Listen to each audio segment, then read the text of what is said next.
Admit it, you can't stand those weird-looking aliens at all. The Stellaris game of national fortune has descended on Earth. To survive, players from all countries have embraced alien races. And they are ashamed to choose humanity. I alone disdain this and unhesitatingly choose a pure-blooded human start. But when I saw an ugly alien in the territory calling himself human, I was furious. I immediately issued an extermination order to cleanse all aliens and turn the territory into a human federation. At the same time as a transmigrator, my golden finger, the fourth scourge system, awakened. I decisively transformed into a natural disaster, using a fleet of destruction. Sweeping across the stars, taming and enslaving civilizations, gaining deterrence, and exchanging for Stellaris technology. While other countries are still gloating about becoming aliens, my fleet already blots out the sky, terminating and killing with stellar soldiers. Even the etheric psionic engine is completed. At this time, the Stellaris game of national fortune in Dragon Country, China, selected Jiang City. All young people over 18 years old can awaken as planetary lords and be transported to the Stellaris battlefield. At the Jiang City No. 1 High School Awakening Plaza, someone awakened a beagle symbiotic civilization. Someone else obtained an A-grade slime gaining limbs. Alien races, due to their strong survivability, have long become the best choice in troubled times. Dragon Country once adhered to human choices, but repeatedly suffered defeats. After witnessing other countries rise by relying on aliens, people were completely shaken. In the twisted public opinion, pure-blooded humans have become synonymous with courting death. At this time, as the school hunk, my appearance on stage drew countless screams. A group of fangirls all hoped that I could randomly draw an orc race that could preserve glory. But as a transmigrator, a knowledgeable and experienced player, I already deeply abhor this trend of worshipping aliens. Just as I was about to awaken on stage, a blue light lit up. The symbol of a C-grade civilization left onlookers disappointed. Faced with the choice of preserving humanity or randomly selecting a race, I unhesitatingly pressed the former, locking in the C-grade United Nations of Earth and the human race. This action drew widespread questioning and ridicule. The radiation cockroach civilization of the cherry blossom countries, Japan player, has become the object of comparison for everyone. But I don't care at all. The next second, a prompt that the fourth scourge system was successfully loaded rang out in my mind. I instantly understood that I held the strongest trump card in Stellaris. That was a power comparable to a natural disaster, far surpassing any alien race. Before the commotion subsided, an even greater shock followed. School beauty Su Wanqing stepped onto the stage. A golden light suddenly enveloped her. She was actually the first S-grade civilization awakener in the history of Dragon Country's national fortune game. The whole country cheered, and other countries were envious. However, Su Wanqing's face was pale. Her eyes were full of relief after surviving a catastrophe. She had actually been reborn. The memories of her previous life surged back. She had once led a fleet to the Human Federation star system, but personally witnessed a star extinguish under the gaze of a giant elephant. Our own fleet annihilated in an instant, and that giant elephant and the battleships both originated from Lin Maheng, the leader of the Human Federation. Su Wanqing's gaze was fixed on me in the crowd. She made a decision in her heart. In this life, he will never repeat the same mistakes. Before I become the overlord of the galaxy, I must firmly hold onto this trump card's coattails. So, under the watchful eyes of everyone, Su Wanqing unhesitatingly chose a pure-blooded human start.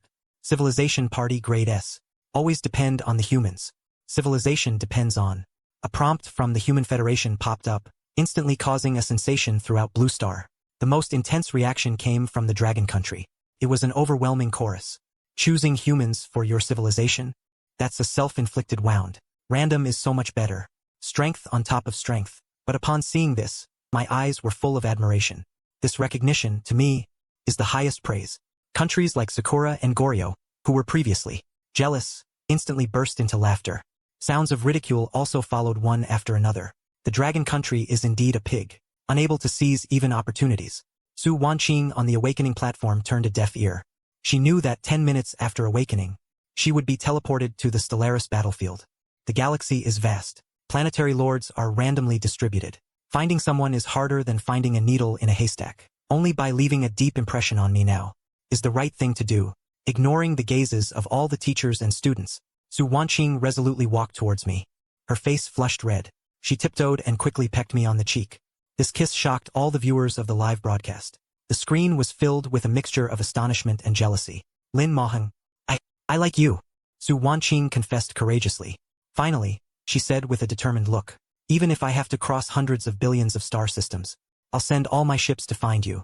This statement reignited the public's opinion. Chinese netizens are scolding her for being lovesick, dragging the country down. Other countries are gloating, predicting that China will definitely lose this round. 2 beams of white light descended from the sky. Teleportation is counting down. You have to wait for me. I'll write your name on my ships. Su Wanqing stared intently, afraid that the tragedy of her past life would repeat itself. I responded calmly. Okay. The white light gradually grew. Our figures disappeared from the awakening plaza. And the discussions on Earth, and the prelude to the interstellar battlefield had just begun. The white light dissipated. I opened my eyes to find myself in a disturbingly decorated study. The walls were covered with carefully framed alien portraits. The bookshelves were filled with pro-alien books, like Embracing Diversity. This is the capital of the Imperial Federation. According to the Stellaris game rules, I am now the new leader of the Imperial Federation. A system prompt then sounded. Starting planet is Earth. Airplane civilization. 8 billion population. The current ideology is pro-alien and egalitarian, which makes me physically uncomfortable. And the Imperial Federation is not unified. The cabinet is controlled by pro-alien factions. I suppressed my disgust and focused on studying the 4th Scourge system. The system asked me to choose the 1st Scourge ascension path. I chose Starborn Scourge without hesitation. The system then unlocked the Menace template, informing me that I can gain menace by destroying agrarian civilizations. To redeem new technologies. The first selection also rewards 1,000 menace points. This is exactly the same as the game I played in my previous life. It is the most efficient development method. I immediately opened the Scourge Mall, looking at the technologies and items in the LV1 Mall. I immediately spent 400 menace points to redeem Superman Serum, Philosopher King Aura, Kinetic Handgun, and the Scourge Edict. The Superman Serum instantly enhanced my physique to 10 times the human limit. Enough to beat those alien hybrid species of the Imperial Federation whose physique is only 3 times of human. The Philosopher King Aura made my words possess infectivity and pressure. Kinetic pistols and the Doomsday Declaration are ready. With everything in place, a reborn human, a pure-blooded human enters. I ordered an immediate emergency meeting of all humanity, and opened it to global live streaming. This is my first public address as the new leader, yet I disregard the alien executives around the round table. Among these executives, Grand Marshal Arthas, who controls military power, is an ugly monkey-like alien. Chief Science Officer Vil is a translucent hybrid alien. Secretary of State Elena, although a pure-blooded human, agrees with the pro-alien situation. Vil was the first to speak, with expected disdain and haste, claiming to be busy cultivating new hybrid races, urging me to get straight to the point. Meanwhile, worrying that Su Wanqing's popularity would flood my live stream with viewers from various countries, everyone ridiculed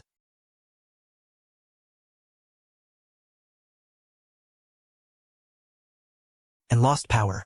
Grand Marshal Arthas suddenly suggested that I take the lead in responding to the hybrid call, selecting a mate from the new humans. I said coldly, "Shut up. I haven't announced the start of the meeting yet. Did I give you permission to speak?" Arthas was stunned.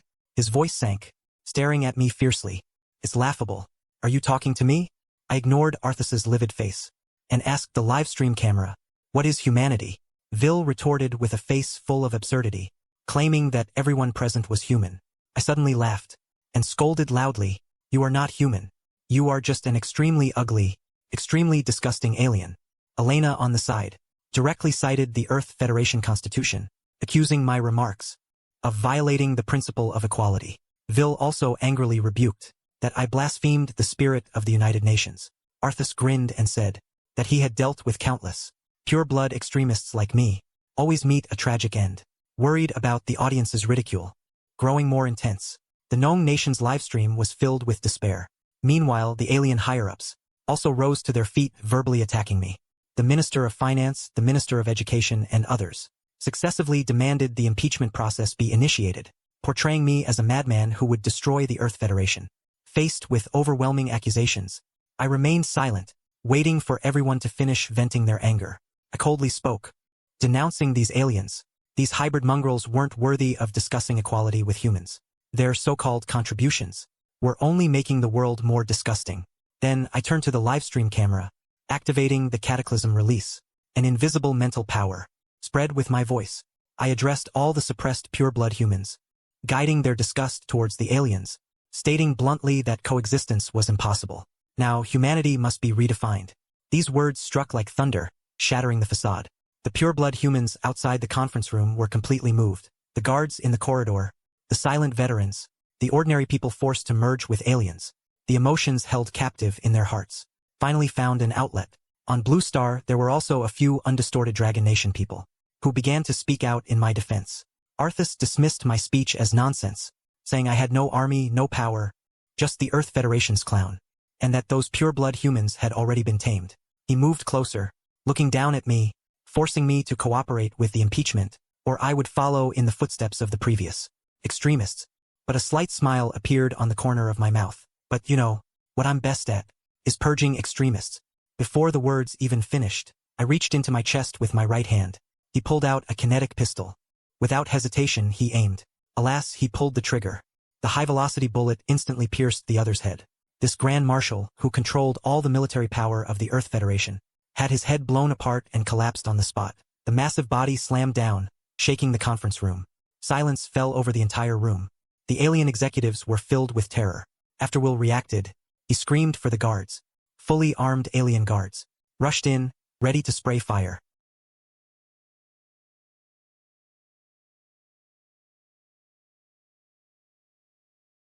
These bastards are afraid too. They can die. I then formally announce that the United Nations of Earth is renamed the Human Federation, and as leader, I issue the extermination order. I order all pure-blooded humans to take up any weapon at hand and kill every ugly alien you see. For humanity, for the Human Federation, compatriots, the war has begun. From now on, it will not stop for a moment. We will fight for the future of humanity, even if we must burn the star sea, incinerate the galaxy. On this day, the pure-blooded humans of the United Nations of Earth were awakened by the glory of their ancestors. Their hearts and bloodlines were calling for resistance. In the factories of the East Asia United Zone, forced to work under alien overseers, an old engineer who had toiled for 15 years picked up a wrench and smashed it into the insectoid in charge of inspection. I've been wanting to do that for a long time. Why are you fighting each other so desperately? Immediately afterwards, all the pure-blooded human workers grabbed any weapon at hand to fight back. At the same time, in the barracks of the North America United Zone, the marginalized pure-blooded human soldiers also turned their guns on the alien officers. Gunfire rang out in rapid succession. The roars were filled with the determination for revenge. The entire Earth was instantly engulfed in flames of resistance. Livestream monitoring in various countries of Blue Star. As for the sounds rising and falling one after another, the crowd mocked me, saying I only incite riots, merely armchair strategist, believing pure-blooded humans were no match for the infected. They even joked that I only hid in the conference room and would eventually be overthrown by the assembled infected army. But the reputation of Dragon Country's official livestream monitoring completely reversed. Netizens congratulated me one after another, praising me for daring to stand up, daring to speak the truth. Those who originally mocked me also fell silent, because they equally hated the infected. They just had their edges smoothed by reality. And I did what they didn't dare to do.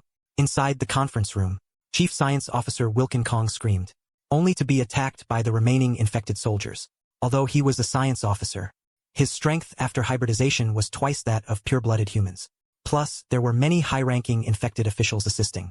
In his opinion, I was bound to die from a sneak attack, but my figure dodged like a ghost, and I precisely headshot them with my pistol. Then infected high-ranking officials such as the Minister of Education fell one after another. Will's face was full of disbelief, and ultimately couldn't escape death. Pro-alien pure-blooded human Secretary of State Alina knelt and begged for mercy, but was coldly executed by me, only because he once spoke for the infected. Then, the fully armed infected soldiers who broke into the conference room were all killed by me in less than 30 seconds. I stood in the center of the snowy slope without changing my expression. This scene completely boiled over the Blue Star livestream room. Everyone was shocked by my speed and the power of my pistol, and puzzled as to why Su Wanqing would choose me. Meanwhile, in a conference room in Dragon Country, officials and dignitaries looked at my file with confusion. Orphan origin, mediocre grades, no special background or unusual experience. But my physical fitness and weapon technology far exceed the current United theoretical level. No one knows where my power comes from. The war in the Stellaris universe lasted a full year. This war was extremely brutal. The infected were strong in combat, but they were simple-minded. They're collapsing in the face of our united pure-blooded humans. I personally lead the charge, occupying vital military installations. I'm like a banner now, making all pure-blooded humans willing to die for it. The war finally ended. We started with 8 billion people. Now only 2 billion pure-blooded humans are left. 6 billion compatriots sacrificed themselves. 4 billion aliens reduced to ashes. And I stand in the Human Federation's capital square announcing victory. But the joy didn't last long. The live streams from all the countries on Earth started questioning me again. Everyone accused me of cutting our own arteries. 2 billion people are too few to develop, lacking strategic vision. Chinese netizens fought back hard.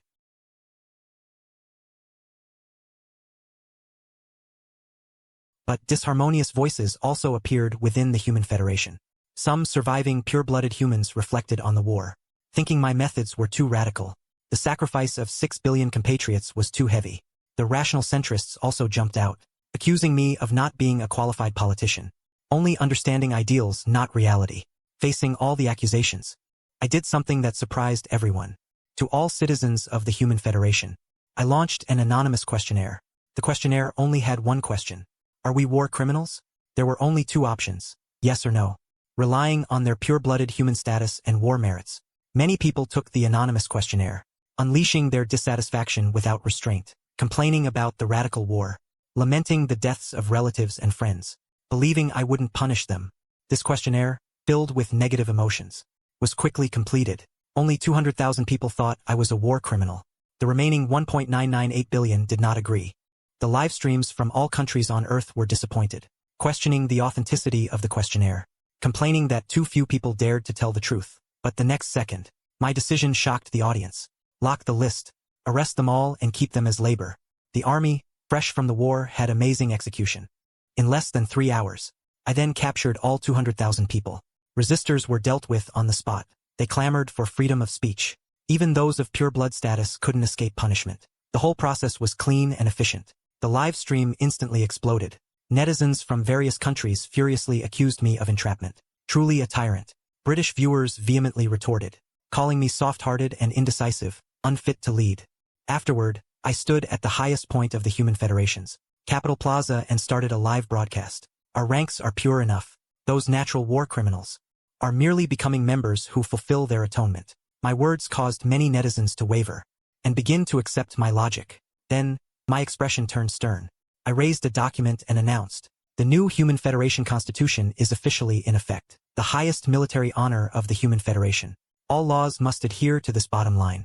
Any action that violates the interests of the Human Federation will be subject to the most severe punishment. Any force that attempts to divide the Human Federation will be completely annihilated. The interests of the Human Federation are above all else. The glory of the Human Federation will never be erased. I solemnly swear again that I will spare no effort in this life to protect the Human Federation and safeguard the continuation of the human spark. From the depths of the Pacific to the fringes of the galaxy, I vow today, until death do us part. The cheers of 2 billion humans shook the heavens. Earth netizens were both infected by my fervor, and suddenly thought of Su Wanqing's civilization, which is also called the Human Federation. They joked that we were heading towards each other. I looked at the crowd of people below the stage, their blood boiling. My voice became even more impassioned. Compatriots, after a long war and countless sacrifices, the Human Federation has achieved a stage victory. But this is not the end, but a brand new starting point. I know you are all worried about one thing. This planet has been ravaged by war, deceptive creativity, resume production. It will take a long time. Rebuilding our home will come at a cost of countless regrets. Are you all thinking that we're going to suffer a lot next? Many in the crowd lowered their heads. This is indeed their biggest worry. Although the war was won, the cost was too great. The entire Earth's infrastructure has been almost completely destroyed. Factories, farms, and cities are all ruins. 2 billion people must rebuild civilization on these ruins. Incorporating is easy. However, what I'm about to say left everyone stunned. But what I want to tell you is, don't focus on the ruins in front of you. Please look up at the starry sky above our heads. Beyond Earth lies the vast galaxy. Countless planetary instruments, countless planets, countless resources. They may seem out of reach now, but I promise you, 1 year, just 1 year, we will rush out of our home planet. My words once again detonated the Blue Star live broadcast room. Netizens from various countries ridiculed me for bragging, believing that a Tier C civilization in 1 year simply cannot achieve space exploration. Even the Dragon Country audience found it hard to believe. But I and its spies do not need to wait for Earth to rebuild it all. The galaxy is the largest resource warehouse. 1 year later, asteroid belt mining pods will be mined. Establish an interstellar name. Develop interstellar trade. Finally, I opened my arms and shouted to all citizens, Earth is just the beginning. Our journey is the sea of stars. One day, the banner of the Human Federation will be planted throughout the entire galaxy. The roar of 2 billion people will converge into a torrent. All the pain of war, ruins, and desolation were cast aside. In everyone's eyes, there was ignited an infinite longing for the stars. After the speech ended, I returned to the office. I immediately opened the fourth Scourge system. The screen displayed a current micro-establishment of 5,600 points. Understanding the achievements of the evolved. Complete the clearance of one end of the planet. Reward of 5,000 micro-establishment points. The Scourge level and the store are simultaneously upgraded to level 2. Level 1 products are also 50% off. A look of surprise flashed in my eyes. I immediately exchanged for the research ship, corvette, and construction ship blueprints. 500 points each, leaving 4,100 micro-establishment points. The information for the 3 blueprints instantly flooded my brain. Research ships are used to explore unknown star systems and scan anomalies. It is the first step for civilization to reach the stars. Corvettes are the most basic combat ships. Although their firepower and defense are not top-notch, their advantage lies in their low cost and fast construction speed. Construction ships are essential vehicles for building mining stations and research stations. These are the essential 3-piece set for Stellaris. If it weren't for a sea-level civilization, these would normally be available at the start. Like Su Wanqing's S-level, it's highly likely that she has a starbase and everything else from the start. As for the gene template, I took a look. I didn't buy it for the time being. The current human federation is in ruins and has no conditions to promote national genetic modification. I turned my attention to the newly refreshed products. Blue Jacer Emitter Blueprint. 500 points for a more powerful advanced weapon than the red Jacer cannon. For organic beings, this wavelength of electromagnetic radiation appears blue or purple. The corners of my mouth turned up slightly. Almost all Stellaris players start with red Jacer cannons. It's impossible to upgrade to blue Jacer cannons in less than a dozen years, because the early research technology is too weak. The technological progress is as slow as a snail's pace. But now I can directly skip the red Jacer cannon stage. Research speed increased by 20%. Deterrence consumed 1,000 points. Ship build speed increased by 20%. Deterrence consumed 1,000 points. These two are essential. Research speed increased by 20%. That means the development cycle for all technologies will be shortened by 1/5. Ship build speed increased by 20%. That means in the same amount of time, you can build more warships. Time is everything. As the sound of successful exchange rang out, I spent 2,500 points of deterrence this time. Remaining deterrence, 1,600 points. Just then, I was pleasantly surprised to discover that the shop had unlocked a new feature a few days ago.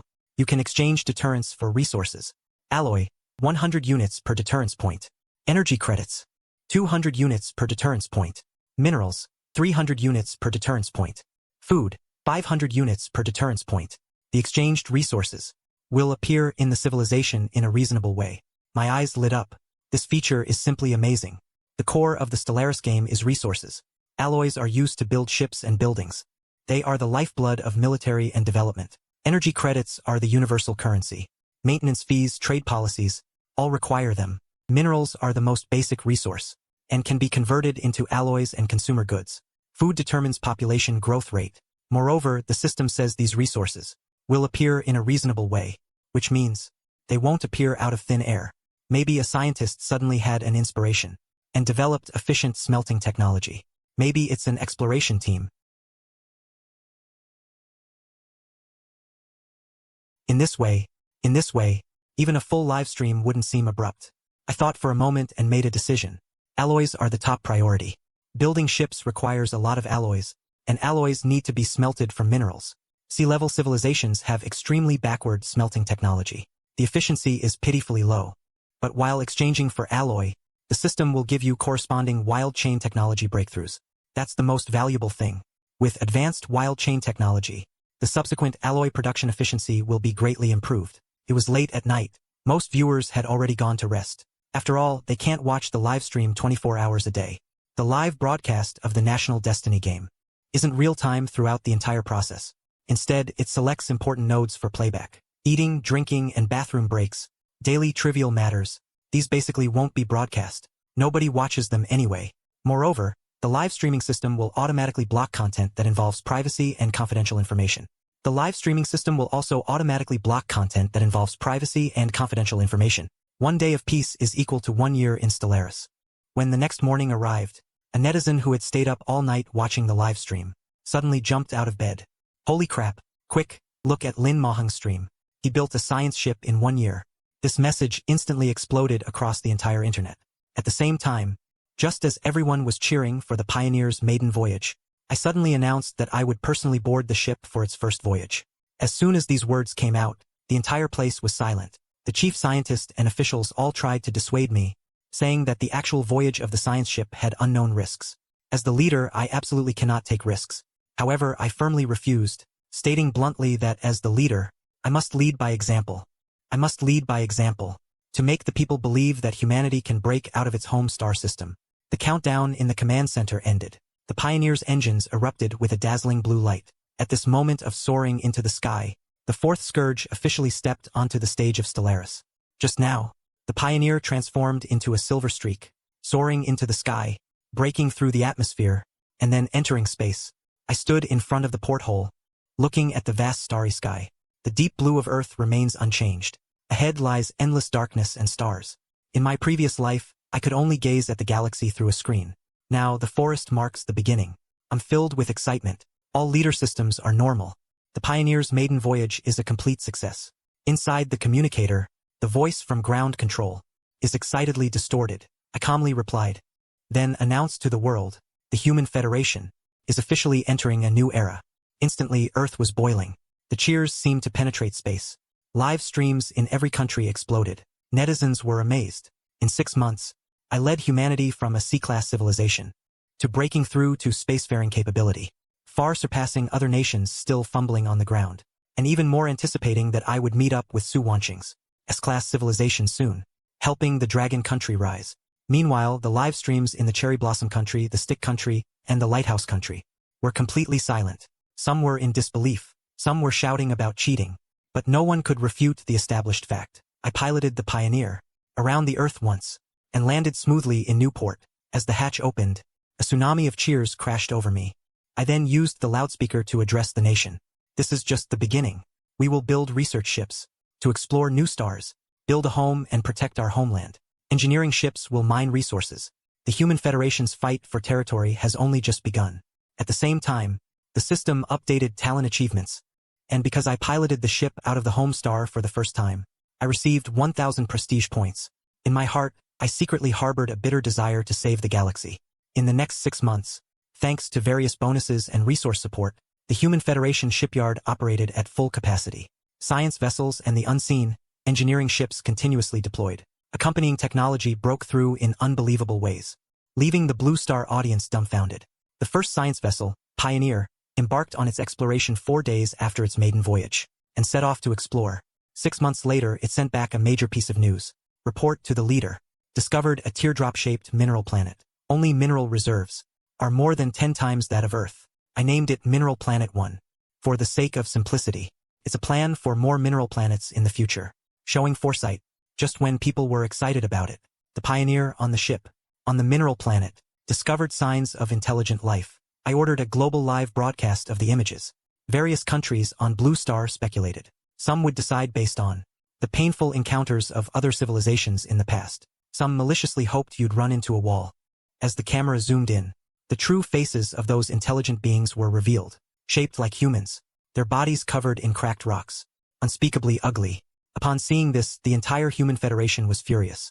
The Blue Star live broadcast room instantly exploded. Discussion was exceptionally lively. Holy crap, isn't this the Rockman race of Degen, a renowned player from Korea?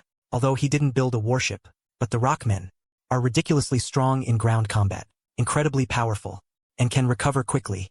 Ordinary firearms damage is repaired in seconds. They are simply born war machines. The Korean live broadcast room was even more jubilant. Everyone gloated. No country wants to make a comeback? No way in hell. Ground warfare relies on the army. Weak humans can't beat our Rockmen at all. You can only retreat step by step. Even in the known country live broadcast room, many people were worried. Even in the agricultural nation's live stream, many people are worried. These bones are too tough. Ground troop casualties will be heavy. 2 billion people can't afford to take losses. The new Grand Marshal dropped out of the holographic projection. Leader. About 5 billion Rockmen. Technologically behind, but physically extremely strong. Extremely strong rapid recovery ability. Ground combat casualties will be high. I suggest developing specialized ground forces. For 3 to 6 months. Stellaris World. Human Federation Capital. I will broadcast the cabinet meeting globally. intended to unite public sentiment. I stood in the center of the conference room. My voice was steady and strong. Compatriots, we've discovered ugly aliens on the Kwang star. Don't be discouraged. There must be other human civilizations somewhere in the galaxy. They may be oppressed and enslaved, waiting for us to liberate them. This galaxy is rotten to the core. We must purify it. Defend our compatriots. Let the human flag be planted throughout the galaxy. After the words fell, I announced loudly. The purification plan for Kwang Star 1 is officially launched. The entire human race instantly boiled over. Countless people volunteered to join the war. The cabinet members echoed one another. But I waved my hand. My tone was serious and firm. Not reducing casualties. This time I demand 0 casualties. Not a single person can die. The conference room was instantly silent. The Grand Marshal said with a wry smile, "Leader, that's almost impossible. Taking Kwang Star requires sending ground troops. Joining the war inevitably means bloodshed." Other members also advised me, believing this request was too idealistic. Blue Star livestream. The Korean country madly mocks me for dreaming. Farmers' country viewers also think 0 casualties are unrealistic. Just as everyone was questioning me, I slowly opened my mouth. The tone carried a hint of a rhetorical question. Who said I was going to deploy ground troops? This statement startled everyone present. The Grand Marshal immediately asked, perplexed. After receiving the reply that I would use corvettes, he hurriedly tried to dissuade me. He stated directly that while corvettes have strong firepower, destroying 5 billion rock people projectiles would consume a lot of energy, and the logistical strain would be heavy. Furthermore, the rock people have regenerative abilities. Ship bombardment would be extremely inefficient. At the same time, in the Blue Star Korean livestream, the audience, after learning of my plan, erupted in laughter, mocking my wishful thinking. They asserted that corvette bombardment couldn't cope with the rock people's regenerative abilities. They even joked that I would eventually be unable to retreat due to energy depletion, bragging that the 4 rock people clans' ground forces were invincible. Inside the Stellaris World's conference room, I interrupted the Grand Marshal's concerns, vowing that it wasn't necessary to destroy all 5 billion rock people projectiles. We only needed to bomb them until they lost their ability to resist. Then, I exited the holographic projection of Mining Planet 1. I ordered a concentrated barrage on the Rockman's military power, research and firing positions. Initiate orbital fortress bombardment as appropriate, to destroy their civilization's foundation. I stated frankly that the Rockmen, having lost everything, were nothing more than moving rocks. Following that, I braced myself, emphasizing that we must first learn to define our targets before taking action. I asked everyone the essence of the Rockmen. After the Grand Marshal typed Rockmen, I corrected him definitively, stating they didn't deserve to be called people, but rather rare minerals with regenerative properties. They are ready-made mineral refining equipment. 51 warheads worth of people equals 51 units of rare minerals. That is the core value of their mineral nature. This statement enlightened all the cabinet members. The Grand Marshal also had a complete epiphany. In the live stream, the Chinese audience completely erupted, praising my mind-blowing ideas and brilliant methods, calling it a dimensional strike. The Korean audience was instantly dumbfounded. Then they turned to glare at me like I was a war criminal, completely lacking in humanitarianism. But the Chinese audience strongly refuted that, saying that mining doesn't require humanitarianism. The Korean threats were met with scorn from the Chinese audience. Soon, the operation targeting Mining Star 1 was launched, escorted by 3 interceptor-class frigates and an engineering ship. Guided by the Pioneer, they arrived at Mining Star 1. 3 months later, the engineering ship returned with the first batch of rare ores, which can be used as a new material for ship armor. I was already quite satisfied, and at this moment, the system notification sounded. Completed Doomsday achievement. Prestige increased dramatically.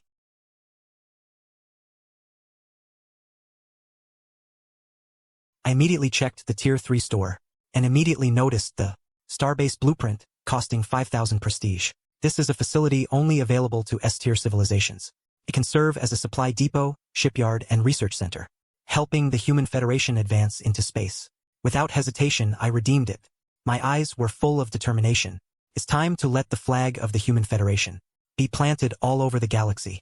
After purchasing the Starbase Blueprint, I immediately browsed the Tier 3 Doomsday store. The store displayed disruptor cannon technology and ion, cannon turret, cruiser blueprints, etc. Various equipment and technologies. Each core item cost 1,000 prestige points, while the Star Destroyer Blueprint required 5,000 points. My gaze immediately locked onto the disruptor cannon technology. This late-game top-tier weapon in the Stellaris game can fire high-energy beams to destroy enemy ships, ignoring shields and armor. It can directly inflict devastating damage on the enemy. It's basically an invincible early-game artifact. So, without hesitation, I redeemed the Disruptor Cannon technology, the Ion Cannon Turret Blueprint, and a 30% increase in research speed. After consuming 3,000 prestige points, I still had 3,200 points left.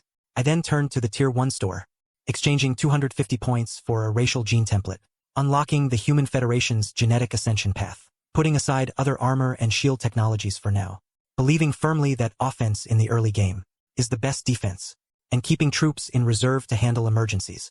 After the exchange is complete, the Human Federation enters a period of frenzied construction. Construction of the first homing beacon base begins, prioritizing the deployment of ion cannons to solidify New West's position. The research team is using the research speed bonus to fully overcome complex disintegration ray technology. The new Corvette design is also being modified simultaneously, with plans to fully equip them with disintegration rays. Thanks to the continuous supply from Manhwa 1 of rare minerals and system support, all projects are progressing steadily.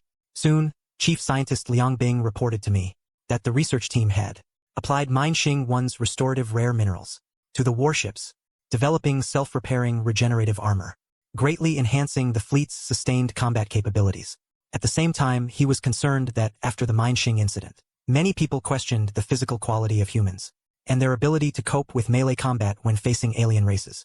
I immediately announced the genetic ascension plan, proposing to break the genetic lock based on pure-blooded humans to achieve genetic evolution, rejecting hybridized alien genes. That's a red line.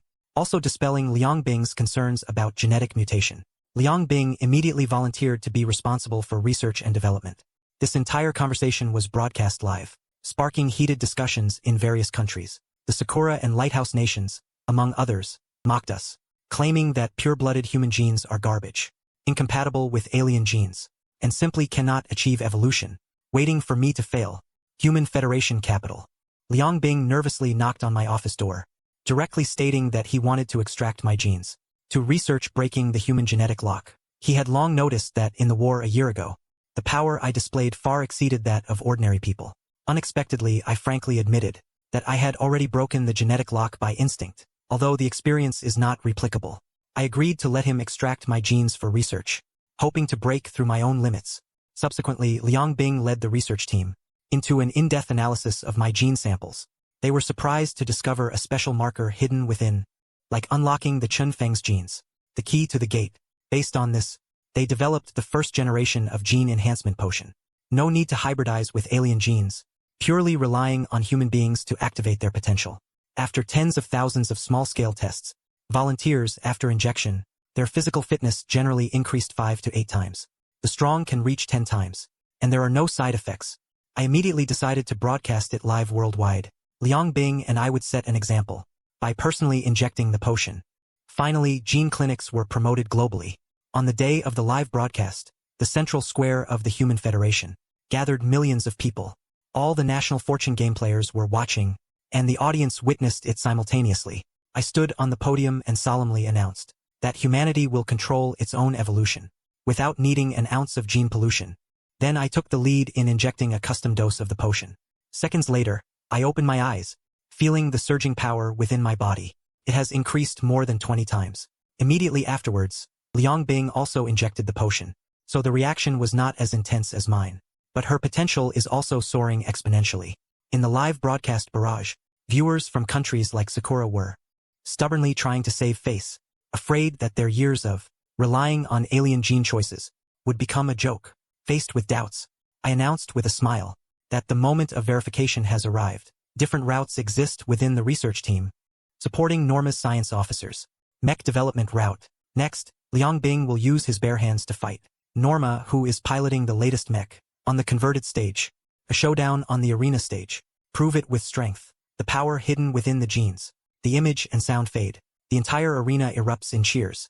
This battle, showcasing humanity's real strength, directly kicks things off. Just as the visuals and audio ended, the voices of doubt from various countries on Blue Star erupted once again, letting a super soldier fight a mech barehanded.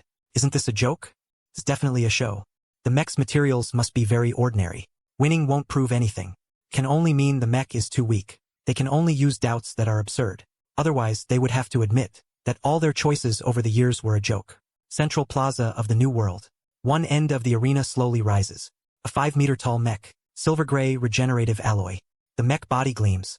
The designer is none other than Norma, the deputy director of the research department. Although he recognizes human potential, he is obsessed with mech development, and bluntly says that mechs are the coolest. The mech's shoulders are equipped with kinetic energy cannons. One hand grips a special alloy katana. The other hand has a black muzzle. Combat power maxed out. To verify the authenticity of the mech, activate the verification environment. A transport ship drops. A living rock creature from Mineral Star 1. It breaks free and rushes toward me, but is chopped into countless pieces by Norma's mech with a single strike. Shattered into countless pieces. Even with rapid regeneration abilities, it is completely impossible to piece it back together. This scene makes the Human Federation audience cheer. The Blue Star Dragon Country audience is frantically spamming the screen. The Korean guys who doubted earlier are left speechless. Verification complete. The battle officially begins. Norma transmits through the mech speakers, saying that he will go all out to ensure fairness. Liang Bing was surprised by this, but still held firm to his impression. The mech instantly activated. The 5-meter-tall mech charged towards Liang Bing at an astonishing speed. Seeing the sweeping attack come down, a deep pit immediately exploded on the arena. Liang Bing's pupils constricted. He dodged repeatedly. The elite serum within his body continued to take effect. His dormant potential was constantly being stimulated. Seeing that she couldn't take him down after a long attack, Norma switched weapons, unloading the kinetic energy, but Liang Bing accurately predicted it, dodging all of them. Immediately afterward, Liang Bing suddenly accelerated, punching the mech's leg, actually knocking the huge mech back several meters. A clear dent appeared on the metal surface. Norma then activated the kinetic energy cannons on both shoulders. Liang Bing dodged to the side, taking the opportunity to circle around and unleash 10 times his strength, pounding the mech with punch after punch. Finally, the regenerative alloy armor was shattered. The mech's right leg broke, and it crashed to the ground. Liang Bing was covered in sweat, his eyes bright. He had successfully broken the genetic lock. The plaza instantly fell silent. Then, a landslide-like cheer erupted. The plaza instantly fell silent. Then, a tsunami-like cheer erupted. 2 billion citizens of the Human Federation jointly witnessed a pure-blooded human suddenly blasting the mech, a miracle. The Blue Star livestream was completely boiling. Chinese viewers cheered and spammed the screen. But viewers from Korea and Japan, among others, were still stubborn in their denial, desperately trying to justify their stance, but it seemed pale and weak. Norma climbed out of the mech and asked me with a frustrated face, "I suspect there's something wrong with my mech build." Hearing this, I simply comforted her gently and stated frankly that mech and genetic evolution aren't opposed, but rather complementary. If warriors enhanced by genetic modification pilot a custom-built mech, combat power will definitely double. These words enlightened Norma. Her eyes lit up. She immediately decided to research a new generation of mechs adapted for genetically enhanced warriors. Finally, I once again addressed the entire Human Federation. From this day forward, old habits are completely abandoned. Everyone can achieve perfect evolution. The destiny of humanity will be firmly in our own hands. This is just the first generation of genetic serums. One day, humanity will break through its limits and ascend to immortality. First-generation genetic serum, but behind me, the Human Federation fell silent. My livestream no longer had any eye-catching scenes, only frequent, mostly, daily scientific research and engineering scenes. Content without conflict caused the popularity to plummet. From billions online to just a few million, most viewers turned to other players with more interesting content. Countries like South Korea and the US. Viewers took the opportunity to mock me, saying my development had stalled.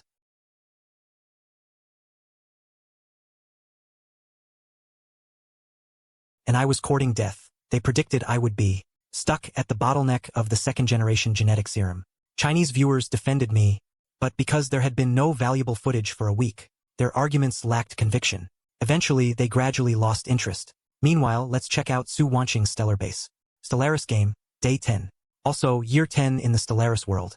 Just when everyone was about to forget about me, Google A and England's Vengeance livestream suddenly went viral.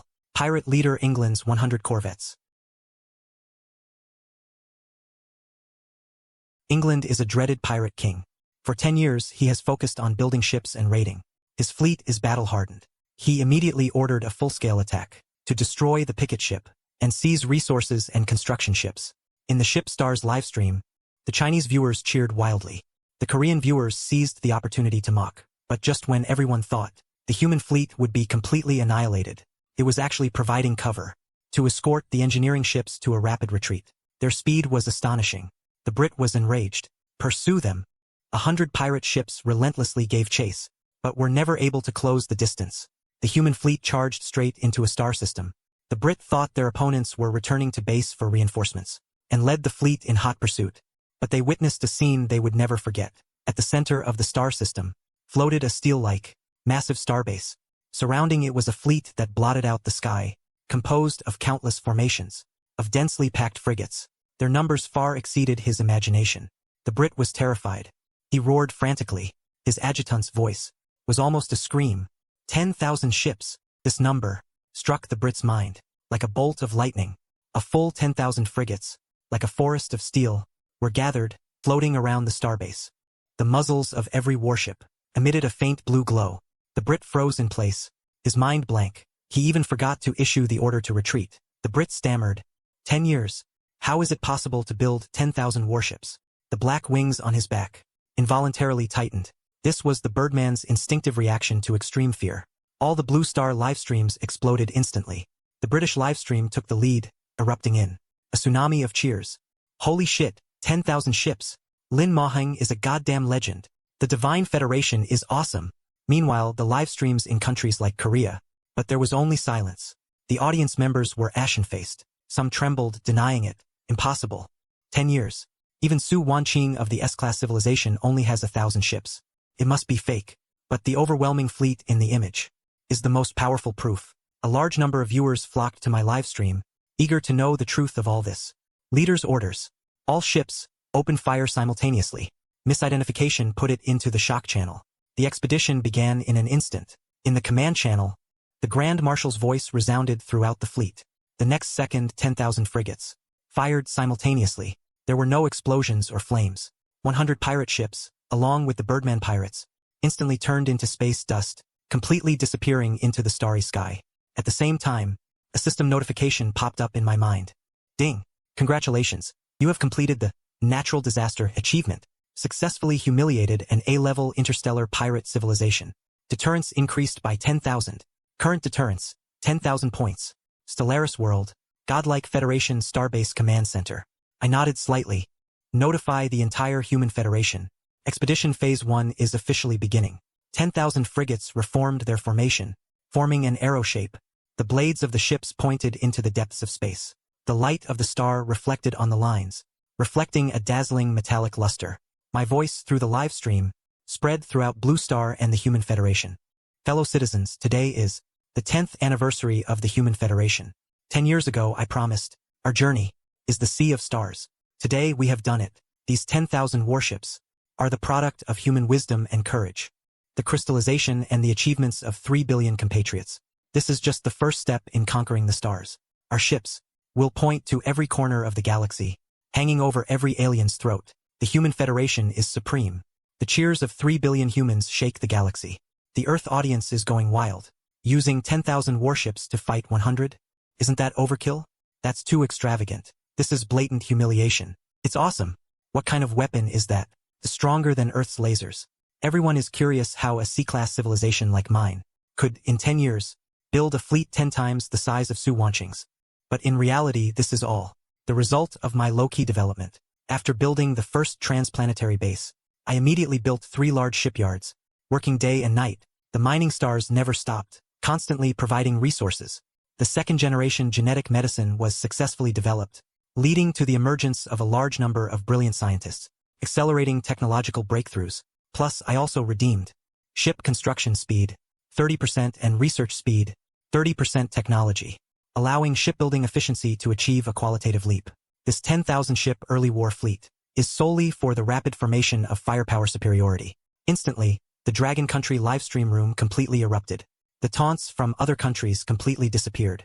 Just then, the comments in my livestream suddenly exploded. Quick, look at Su Wanqing's livestream. Her science ship has discovered you. They were already at the edge of the planet just now. After seeing the 10,000 warships attack, they're shaking in their boots now, afraid to go over.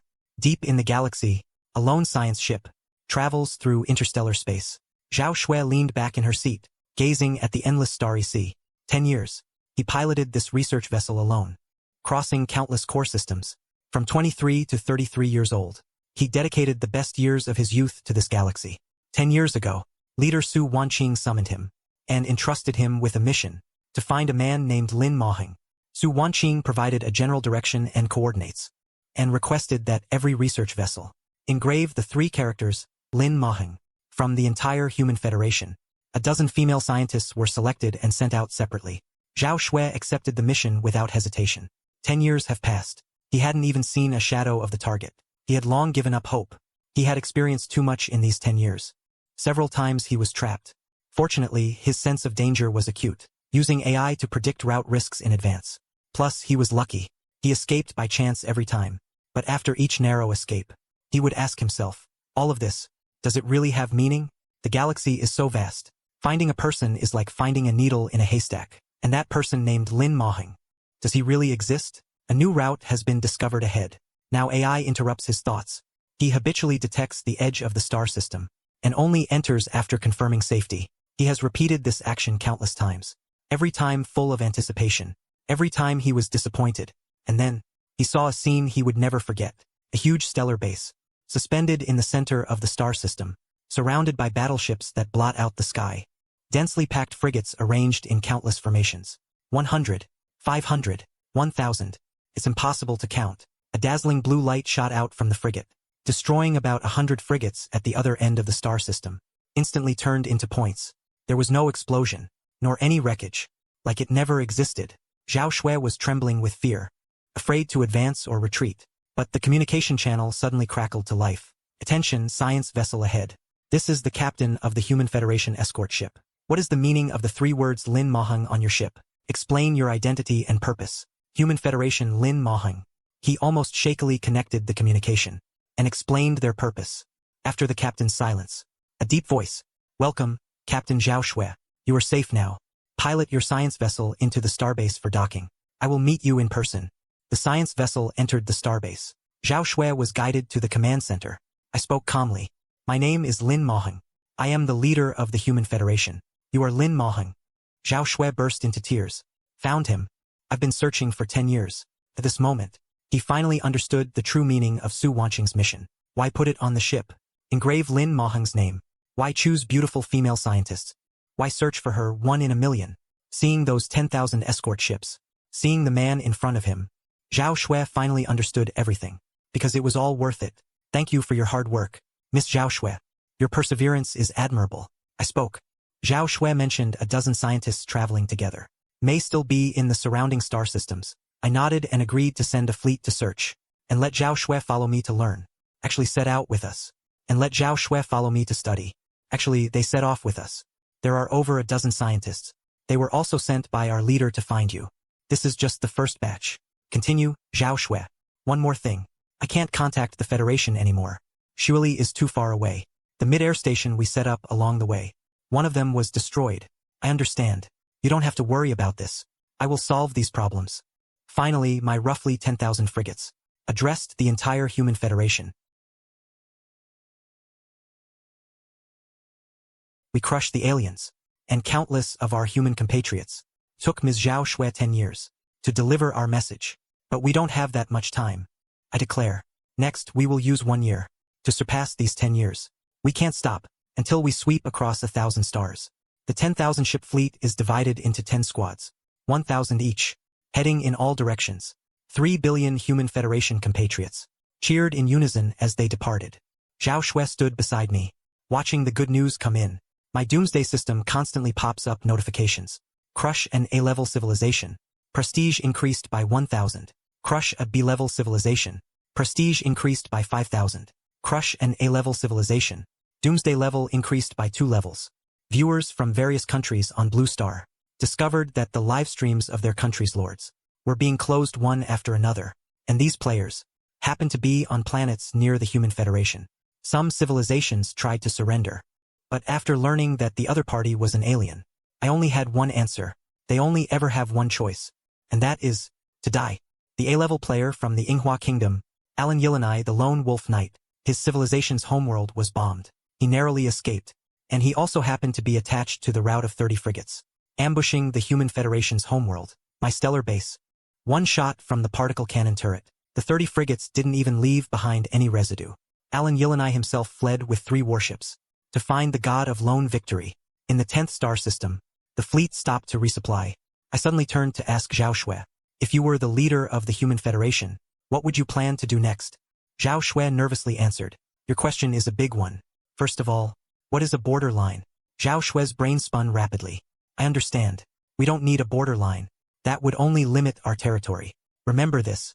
In this galaxy, only weak civilizations need a borderline. They are only deceiving themselves. A truly powerful empire never needs a borderline. We use fleets to measure our territory. Wherever the fleet points, except our territory. And aside from the borderline, there are also major problems with your plan. I continued to ask. Zhao Shui thought repeatedly before reaching. Build supply ships. That's more flexible. A little better than before, but still too inefficient. First of all, continuing to push the warships forward, this decision is wrong. The soldiers are not machines. They need rest. They also need to enjoy the fruits of victory. Secondly, regardless of stellar bases, supply stations or supply ships, the essence is our ships. It's still not perfect enough. That's why we need resupply. So what should we do next? I understand. We should retreat to advance, rest and recuperate, and fully research a more perfect battleship. A battleship that doesn't need resupply. That's the right thing to do. Zhao Shueru said, enlightened. Not bad. Now you know being around me. What you need to learn. I hope you can stand on your own someday. The fleet returns in triumph. Those science ships sent by Su Wanqing were also found in this war. They all survived. I opened the 4th Scourge system. Current Scourge level 5. Deterrent force, 150,000. 5th level Scourge store. A dazzling array of goods. 10,000 points each. Ship construction speed plus 50%. Research speed plus 50%. Battleship blueprint. Moon signature engine. 0-point material. Focused plasma launcher. 0-point reactor. Dyson sphere. Clear sky fortress. Quantum slingshot.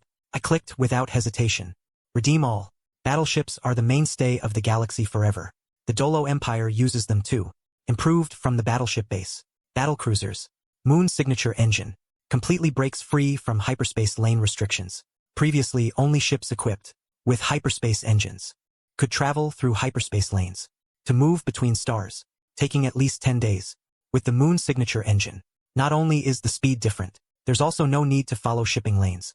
Border lines are meaningless. Before an empire with quantum engines, the advantage of the focused plasma emitter is 100% accuracy, full shield and armor penetration, directly attacking the hull. 0-point materials can withstand greater firepower. The fallen empire's battlecruisers are equipped with this armor as well. 0-point reactors provide nearly infinite energy. And the quantum catapult is a godsend. It distorts space using pulse energy, teleporting fleets to any corner of the galaxy. Compared to the Human Federation, which takes 10 years to learn how to return, under the launch of quantum catapult, only takes a moment. Soon, all 100,000 points of deterrence are spent, and the remaining 50,000 are used for dialogue and enhanced nurturing. The quantum catapult must be built as quickly as possible. And my live broadcast room has also been shielded for a period of time. At the same time, Su Wanqing's galaxy encountered the Iron Star extinguisher. 10,000 cruisers and tens of thousands of other warships are approaching his home planet. The Iron Star extinguisher is a machine with model number XT489. Pure war machine. It starts extermination mode when it sees organic life. This is an Iluan's doing. He accidentally entered a black hole while escaping and traveled to a galaxy near Su Wanqing. His disgust for humanity led him to specifically awaken the Iron Star extinguisher. Su Wanqing's face was pale. All his fleet has is 1,000 corvettes and 100 destroyers. It's not enough in front of the Iron Star extinguisher. The adjutant begged him to retreat, but Su Wanqing refused. Some things are more important than life. In justice, there are also questions that cannot be answered. There are 10 billion compatriots on this planet. They have no warships to escape. They are the soldiers' fathers, mothers, and wives, children. Neither of them retreated a single step. I can't abandon them either. Even if it means death, I'll die right here. My flagship. The Human Federation, although the 101 compatriots were afraid, they never took a step back. Just then, the radar blared an ear-splitting alarm. Large-scale space distortion detected at the edge of the star system. Energy exceeding the detection limit. Space tore open a massive rift, emitting a dazzling blue light. A massive strategic warship emerged, followed by a second, A third, pouring out like a tide. In just a few seconds, a circle of strategic warships had all arrived. The flag of my human federation was emblazoned on the hulls. Lin Maheng, you finally arrived. Su Wanqing burst into tears. She, along with everyone in the command center, was stunned. The 101 citizens thought the Iron-type extinction was already upon them, but even more terrifying strategic warships had arrived, plunging them into even deeper despair. But not a single person retreated. Su Wanqing hurriedly opened all-channel communication. These strategic warships are our reinforcements. Our human federation is saved. All of this stemmed from her policy to recruit the mandate of heaven. 11 years ago, she told the 101 citizens that she was divinely inspired to find the person with the mandate of heaven, Lin Maheng. As long as we find him, the human federation will stand tall among giants. She amended the constitution, stating that once Lin Maheng was found, she would relinquish her position as leader. 11 years, who knew it would bear fruit at this moment? The 101 fellow citizens rose to their feet and cheered. Long live leader Lin Maheng. Long live the human federation. Iron Star Annihilator cruisers emerged from the hyperlane. They detected 1,000 strategic ships. They immediately began analysis, determining the camp had an extremely high risk and a very low chance of victory. 10,000 cruisers, tens of thousands of destroyers and frigates, turned around almost simultaneously, retreating with astonishing efficiency. Back to the hyperlane. 50,000 warships just ran away like that. Meanwhile, the Blue Star Dragon Kingdom's livestream went wild. Holy crap, this is too OP. I doubt anyone can surpass Lin Maheng now. I didn't give chase, but instead roamed around and followed them. I had Zhao Shui use the moon migration engine to travel along the hyperlane, to make these river scum think they were safe again. When my fleet burst into their home star system, 100,000 warships formed a giant circle and completely surrounded us. All the hyperlanes were blocked. Icy text appeared on the screen. Maintain the established order. Organic life form. Zhao Shui and the other commanders remained calm, even looking around with interest.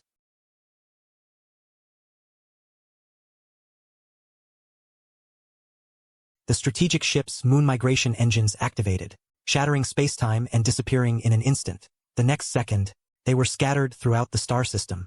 All the hyperlane access points collapsed, broadcasting a message.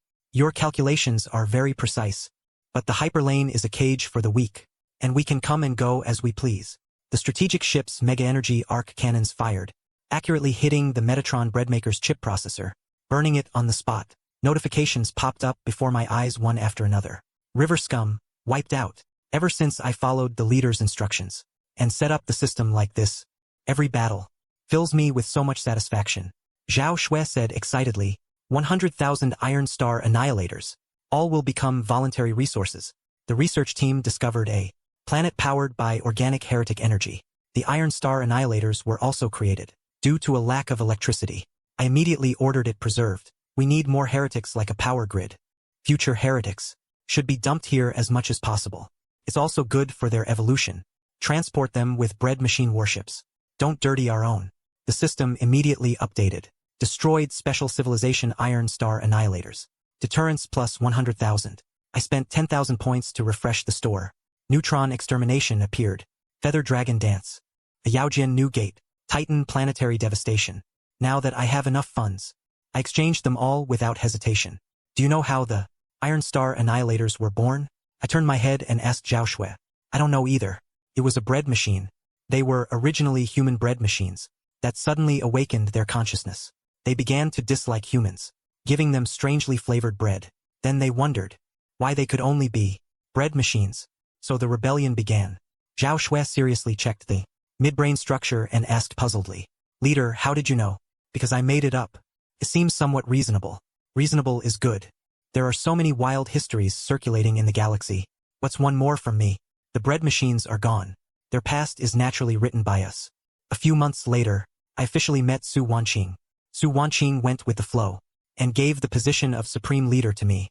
Then, I have become the Supreme Leader of the two human federations, giving my inaugural address. This isn't just a welcome home ceremony, but also the inauguration of a new leader. Before taking the stage, I considered many opening remarks, but when I saw that on every battleship, my name was engraved, I knew that destiny had already linked us together. At this moment we are united in purpose, and I also announced two things. First, a gift to my bi-star compatriots. the second-generation Golden Crow mechs. Sales will be extended by 500 days. Moreover, the third generation is about to be released, and the fourth generation is also in development. The second concerns the future. Not long ago, I completely annihilated the Iron Heart exterminators. Their mothership left behind, the wreckage of 100,000 battleships, and a large number of starbases. My people, you may think that, with 1,000 strategic-class ships, we can act without restraint, but that's far from enough. In this galaxy, there are beings far more powerful than the Iron Heart exterminators. We will not passively wait for disaster to strike, because we will transform into that disaster. Let the galaxy burn, let the stars fall, and let the star sea tremble. This is not hyperbole, but a statement based on objective facts. Subsequently, I announced my one-year plan to all citizens, to build a second double slingshot system, achieving instantaneous round trips between two bases, expanding to 10,000 strategic-class ships, and building the first Colossus weapon. In human history, the 13 billion human compatriots were all vying for it. Su Wanqing felt excited in her heart, couldn't help but think, this colossal weapon couldn't be the same one that blew her up in her past life, could it? A year later, in the Breadmaker 1 system, a celestial dragon spawned, a cosmic being comparable to a planet. The celestial dragon was insatiably greedy. The advanced team was too slow to capture it, and it attacked the ships. After the researchers communicated with it, the celestial dragon delivered a long rant, wisdom accumulated from countless ages of gluttony, claiming humans were too young, too weak. It wouldn't agree until the second quantum slingshot ship was ready, aimed and fired at the celestial dragon, asked if it knew the Doro Empire, and if it wanted to meet them. 3 days later, the quantum slingshot ship was complete. Su Wanqing came personally to give the celestial dragon an ultimatum. Our patience is limited. You have only 1 minute. Only surrender is an option. If you continue to play dead, the quantum slingshot will send you to the other side of the galaxy. But the celestial dragon sneered. Based on that thing you built? You can try. The quantum slingshot fired. The celestial dragon was teleported to the other side of the galaxy. At that time, my mother, before she could react, another surge of psionic energy erupted. The celestial dragon was teleported back again, in front of Su Wanqing, because I have 2 quantum slingshots. The galaxy is my football field. I'm kicking the celestial dragon around like a soccer ball. The celestial dragon tried to escape, but found 10,000 strategic ships ahead. Su Wanqing said coldly, if you don't surrender this time, the place you'll be teleported to isn't our base, but above the Doro Empire's homeworld. You should know what that means. Don't send me back. I surrender, everything's negotiable. Tianlong knelt down on the spot, then lowered his arrogant head, not surrendering to me, but surrendering to our human federation, the great leader Lin Maheng. Su Wanqing continued to emphasize, I understand, from now on, or surrender to the great human federation leader, Lin Maheng. Tianlong hurriedly expressed his position. Just at this moment, an alarm sounded, and 5 star systems away from us, a green, ugly heretic whose size is no less than Tianlong's, is attacking the mother star system. The Dark One also obtained the unrivaled inheritance. That is a terrifying gigantic structure creature entrenched in the stars, leading the unrivaled to come for revenge. I then used 10,000 strategic ships to lock Tianlong and the unrivaled in the same star system, and summoned all the citizens to watch. Today I announce the first program of the Human Federation's first Galaxy Arts Festival. Galactic cricket fighting. In our ancient civilization, the gambling activity of cricket fighting was once popular. You see, this Tianlong and the unrivaled, aren't they like 2 fighting crickets? Why not bet with your relatives and friends? The Dark One also controlled the unrivaled to fight against Tianlong, being watched as crickets. He heard the Chinese speech, knowing that the other party was our Dragon Country player, completely broke down. A dignified, unrivaled knight was actually regarded as a big in the galaxy. Cricket watched and bet on. Whenever he wanted to break through the defense line and escape, Tianlong rushed over like crazy to stop him. He had no choice but to cooperate with me in performing 3 days of galactic cricket fighting. On the 3rd day, the Colossus weapon Ground Burst Star entered the star system. Let's begin. Let's blow up a planet first to liven things up. Tianlong bolted as soon as he heard the words, planetary annihilation. He decisively hid behind a strategic point. Dushang wasn't so lucky. He tried to escape, but the Mega Arc caught up to him, placing him directly in front of the planetary annihilation. The Colossus fired a terrifying thermal flow, like an apocalyptic judgment descending from the heavens. It rapidly heated the planet's atmosphere, instantly detonating the planet's core, completely destroying the Earth structure. A planet, before everyone's eyes, exploded into countless pieces. Du Shang was almost obliterated by the shockwave. Su Wanqing also cautiously revealed half of her face.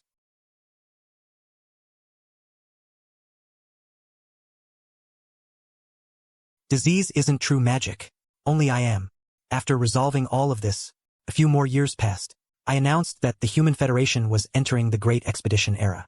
At the same time, I also established the Interstellar Drama Company and the Galactic Arts Troupe to cooperate with the Expeditionary Forces Academies in acquiring resources.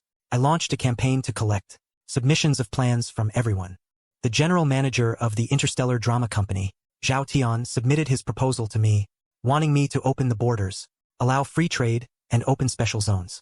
But first, I deeply investigated the history of the starfish civilization. It turned out these seemingly cute starfish were extremely xenophobic. They once targeted a naive pro-alien human and subjected the starfish civilization to orbital bombardment, completely wiping them out. And he also gave a corresponding proposal. First, build a cannery and power plant on the starfish homeworld, while integrating the starfish into the power grid for electricity generation. Turn them into canned goods and sell them throughout the galaxy. After reading his proposal, couldn't help but sigh. Isn't this an evil capitalist? But it's so right. Afterward, I approved everything. Zhao Tian wrote at the end, I believe that death is not the end, nor should it be the end. In our rigid perception, once we die, it's like we can't create value anymore. This world shouldn't stop here. Why after death? Can't they continue working for us? After I saw Lord Lin Maheng show us the new miracle, I'm sure we can do it. Let me, as a non-researcher, say, I don't know how long it will take to achieve these things, so I'm just making a suggestion. If Lord Lin Maheng can refer to it, I would be extremely honored. If it can be realized, then we can try out this afterlife employment center in the power generation planet first, and then, like the starfish fertile soil farm plan, draft a perpetual employment contract and promote it throughout the galaxy. The signature reads Zhao Tian. Go invite Zhao Tian here. I want to talk to him. Holy crap. Zhao Shui, take notes quickly. Seeing this, the worried audience was shocked. Afterlife employment center? Even after death you still have to work? My God. Is this the kind of idea a person can come up with? Even the right to complete death is lost. Luckily, I'm pure-blooded human. And this perpetual employment contract, what kind of cosmic comedy is this? More like a cosmic tragedy. I can only say, what an insane matchmaking system. The heretics matched with Lin Maheng in the same period are blessed. Those matched with Lin Maheng in the same period, and who have always remained pure-blooded humans, are also blessed. Yeah. What a pity. So many of our Dragon Country players sacrificed heroically for pure-blooded humans back then. If they had been matched with Lin Maheng back then, and if Lin Maheng had descended from the sky, like Su Wanqing encountering a crisis, how great would that be? While waiting for Zhao Tian, I silently opened the Doomsday Mall to quickly churn out battleships and colossi. I've already spent all the deterrence points I had saved up to exchange for resources. After bombing a planet for the first time to complete a mission, the system rewarded me with another 100,000 deterrence points. So, I refreshed the 5G Scourge shop again. But unfortunately, I didn't get the prominent condensation engine. The endless supply of power from the power-generating planet was originally prepared by me in advance for the prominent condensation engine. This is a technology unique to the Civilization Scourge build. I'm currently following the path of the 5 Scourges build. The difference between the two is quite clear. The Civilization Scourge focuses on technology and avoids war. The 5 Scourges pilot colossi, bombing the entire universe with doomsday weapons. As the 4th Scourge, naturally, I need to combine both intellectual and martial approaches. And this prominent condensation engine, simply put, treats the brain of an alien as a component to be inserted into this giant machine, the prominent condensation engine, using the brain as a calculator to perform high-load calculations, which allows for a qualitative leap in scientific research, developing to the point where you can touch the deepest secrets of the universe, even rewrite the original laws. Rewriting the rules of the universe and so on is easily achievable. But unfortunately, this kind of heaven-defying technology is unlikely to be in the level 5 Scourge shop. So I agreed to Zhao Tian's plan to establish a post-mortem employment center. Actually, Zhao Tian's birth was planned by me. Because the prominent condensation engine is temporarily unavailable, he directly exchanged for the gene modification technology from the starfish can, as well as the necromantic technology related to the post-mortem employment center. And I proposed the plan to build a universal drama series. That's how a talent like Zhao Tian was born. It's like I bought a machine, and then the system sent someone to install it for me. But the audience on Blue Star naturally wouldn't know these things. They think the Human Federation has refreshed its talent pool. The Human Federation prepared for the Great Expedition for a full month. mainly in selecting talent and specifying detailed plans. To conquer the entire galaxy efficiently, you can't rely on impulse, not having enough natural talent, acquiring a new divine body through effort. The efficiency is worlds apart. In this past month, under the management of the General Manager of Universal Assembly, the Starfish Cannery has already produced the first batch of delicious and addictive starfish cans. Now is the time to find buyers. At the same time, other plans are also proceeding steadily. To have a justified reason for war, the Grand Marshal wrote a whole notebook full of reasons for declaring war. For example, citizens of our human federation have gone missing on your planet, things like that. This was my request to him. This made the Grand Marshal, who had finally become younger, through the third-generation gene serum, age a few more years. When racking his brains in the middle of the night, he even wondered if he should resign. But he knows this is the leaders' training and cultivation of him. They may not need a reason to declare war, but if he can come up with a notebook's worth of reasons for declaring war, then his way of thinking will be changed, making him the acquired new divine body in my eyes. This is the direction in which all citizens of the Human Federation are striving. Those who can't compare to the naturally talented Stellaris divine bodies can only be like the Grand Marshal, studying diligently. Only then will they have the qualification to display their talents in this galaxy. A month later, I once again ascended the podium, facing the battleships that blotted out the sky, and the joint report of 13 billion people, preparing to deliver a mobilization speech for the official launch of the Great Expedition. But an accident happened.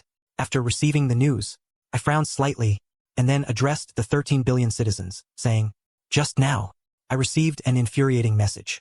Our research ship discovered some ugly heretics coming out of a mysterious wormhole, so frightened that they hid their proud fleet, and then sent a threat through ship communication. They say, 'We humans are heretics. Fellow members of the Human Federation, what do you say? How should we respond at this moment?' My words instantly ignited the entire Human Federation. What responded to me was a unified roar of, 'Kill, kill, kill.' In the past, there were still heretics with too much time on their hands. Who actually said that humans are heretics? What a topsy-turvy world. You will country folks are really something. Bringing in the neighborhood chief of heretics. Isn't Lin Mahung the heretic? So, you admit that you are heretics? And we can't relate to it at all. Very good. I feel your anger and your determination for war. According to the information sent back by our intelligence officers, these heretics call themselves the chosen people, and are emerging from the wormhole for the first time. That is to say, their mother civilization is inside the unknown wormhole. Now that they have mastered wormhole technology, we cannot temporarily know their level of technology, and exactly how many fleets they have, because our quantum single attack directly locked the wormhole entrance. We can't directly lock the inside of the wormhole anymore.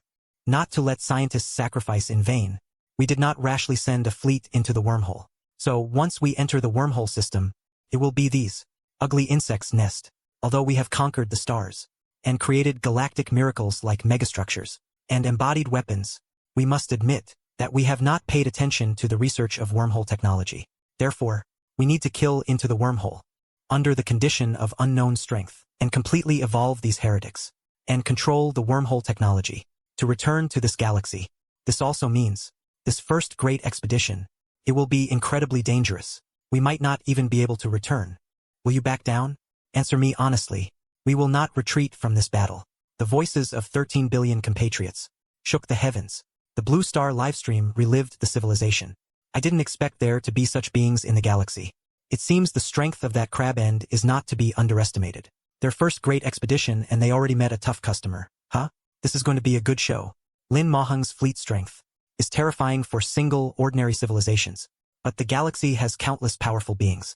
Lin Mahung's little bit of military force, and he wants to learn from others' great expeditions, are thinking. The players from Manhwa country seem to have found a new spiritual homeland again. Even if these chosen ones don't know who they are at all. In a brand new world. Good. Very impressive. My human warriors. This time, I will charge alongside you.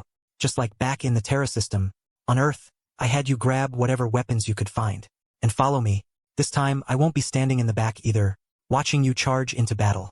Because we are connected by blood. We share glory and defeat. Let us use these heretics as a sacrifice for our great expedition. As my voice fell, 13 billion compatriots responded in unison, shaking the world like never before. Seeing this scene, seeing my determination, the Dragon Country viewers of Blue Star were filled with emotion.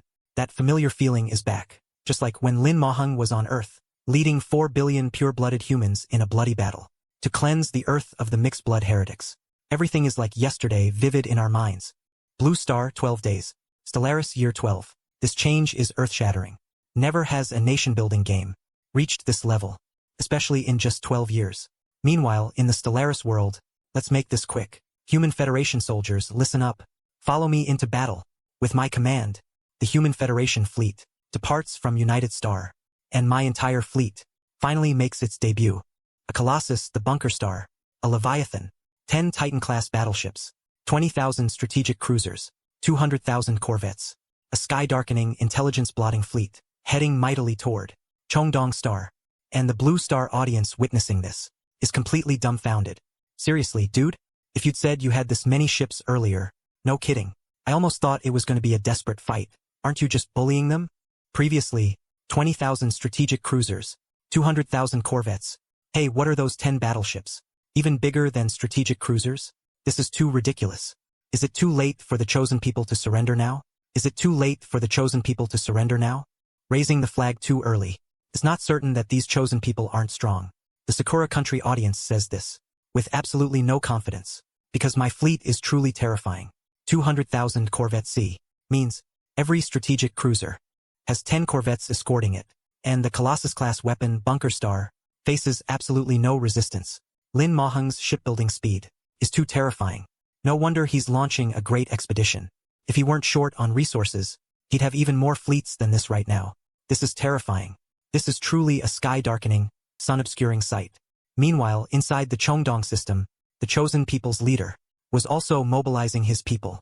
My people, this day has finally arrived. Since our ancestors arrived at Cheongdong Star, we have finally conquered this star and taken control of Cheongdong. This is a great day for us, the chosen people, a day worth celebrating. We long for the outside world and know that there will be countless enemies there. So we have been hoarding military power. Now we finally have 1,000 strategic warships. We need more resources, so we will pilot our 1,000 strategic warships to conquer the first civilization outside of Cheongdong, occupy their territory and resources, to develop and grow stronger, and then sweep across the entire galaxy, conquering all enemies. Now, let's set off. Let those ugly heretics out there tremble at the arrival of our chosen people. The chosen people's leader gave a passionate speech. Then, with a command, 1,000 strategic warships set off mightily, and at the Cheongdong exit, they encountered the Human Federation's first strategic warship. These heretics dare to enter our base camp. They truly have a death wish. The chosen people's leader laughed. There are also a bunch of frigates. It seems they can't even afford to build many strategic warships. With this level of technology, they dare to enter our planet? Prepare to annihilate them. For every ship they send in, we will annihilate one. Once they're scared shitless, if they don't hurry up and come in, it'll be our turn to hunt them down. Oh right. Remember to have all strategic warships fire their cannons together, all light weaponry.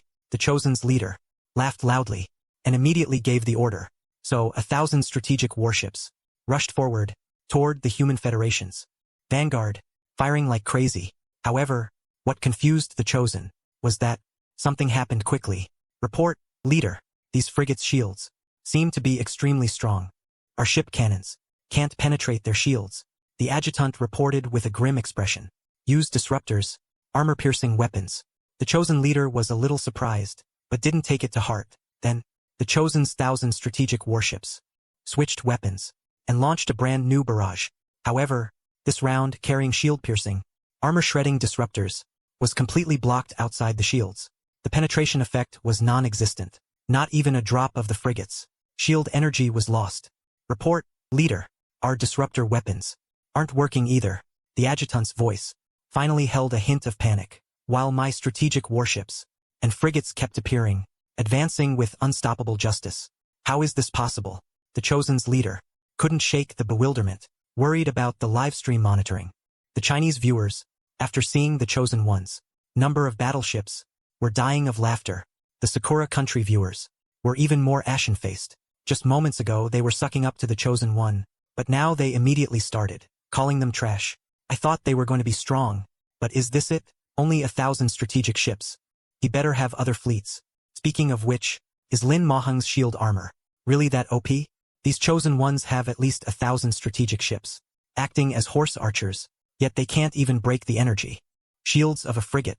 Doesn't this mean Lin Maheng applied strategic ship, shield armor technology to 200,000 frigates? Holy crap, that's way too extravagant, isn't it? Aren't frigates supposed to be as cheap as possible?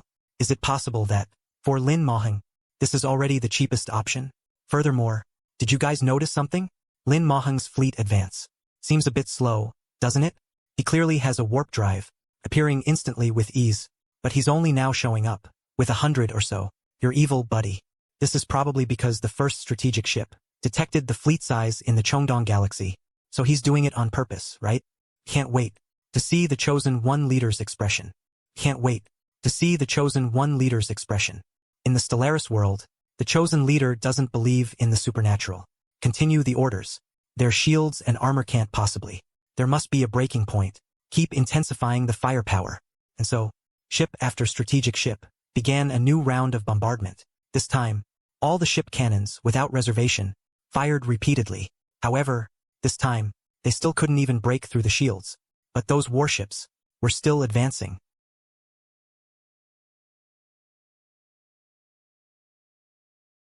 Should we retreat first? The adjutant's voice began to tremble. Instinct told him that these enemies were not simple. I don't understand, the chosen leader said unwillingly. He hesitated to give the order to retreat. However, just then, a dragon's roar suddenly rang out, piercing through the strategic ship's shields and armor, making all the chosen uncontrollably tremble twice as hard. After they finally recovered, they saw an incredibly horrifying scene. A celestial dragon was in their fleet, circling around. Its massive size was enough to encircle their 1,000 strategic ships. And that's not all. What is this thing? Activate shields. Retreat quickly. The chosen leader finally panicked, no longer caring about anything else. With an order, the fleet retreated quickly. The celestial dragon seemed to deliberately let them go, but then blocked their path, not far away. Damn it! The chosen leader cursed impotently. Now there's no escape. Firing on the celestial dragon. It's an act that requires even more courage. He had no doubt that if they angered this celestial dragon, they would die without a burial ground. Just as he didn't know what to do, Bu Guanjin Kong's voice rang in his ear and said, "Look over there." The chosen leader looked towards his adjutant's direction, finally understanding the celestial dragon's intent in deliberately letting them go. It was to free up space for their fleet, only to see at the wormhole exit a fleet that blotted out the sky and sun. Radar showing a number close to 230,000. All the chosen were terrified, standing in place, afraid to move, unable to even speak. At this moment, the chosen leader recalled the words he used to mobilize everyone before their departure, only to realize how much of a clown he was. He had once led a fleet, unifying the wormhole star system. There were no enemies within the entire star system. He naively believed that even if there were many powerful beings outside the wormhole, they would probably be like him, beings who had conquered a star system. The difference shouldn't be too great. Even if there was a difference, he could proceed step by step, continuing to strengthen himself. However, he never expected that as soon as he exited the wormhole, he would encounter such a terrifying existence. Surprised? Unexpected? The chosen were scared to tears. This sense of oppression was truly terrifying. I wonder how Lin Maheng plans to deal with these chosen.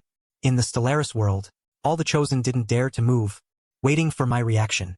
They had completely lost the courage to resist, because their lives were now completely under my control. Seeing that I hadn't attacked for a long time, they even harbored the illusion that I might let them go. To surrender. Get a message to them, quick. 2503, we want to surrender. 2504, for the chosen ones finally realized what was happening. 2505, they shouted hurriedly. 2506, okay. 2507, however. 2508, before the adjutant could send the surrender signal. 2509, a video from the Human Federation. 2510 appeared in the channel first. 2511, in the video. 2512, I stared at the leader of the chosen ones. 2513, with disgust in my eyes. 2514, I asked coldly. 2515, you said before that we were heretics. 2516 now. 2517, I am standing right in front of you. 2518, I'll ask you one more time. 2519, are we heretics? 2520, however. 2521, the leader of the chosen ones didn't answer my question. 2522, because he couldn't understand my language. 2523, but sensing my anger. 2524, his legs immediately went weak. 2525, and he knelt down.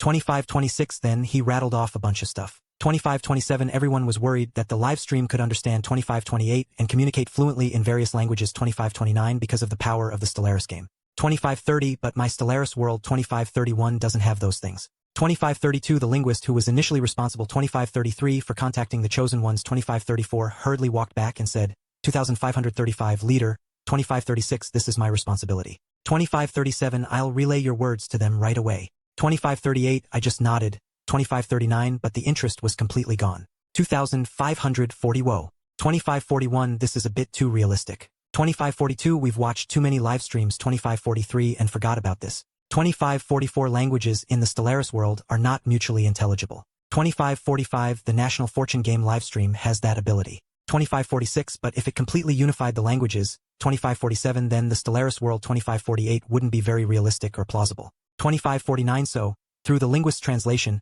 2000 We want to surrender. The chosen people finally reacted. They hurriedly shouted, okay. However, before the adjutant could send the surrender signal, the Human Federation's video appeared in the comms channel first. In the video, I stared at the chosen people's leader. With disgust in my eyes, I coldly asked, you said before that we were heretics. Now, I'm standing right in front of you. I'll ask you one more time. Are we heretics?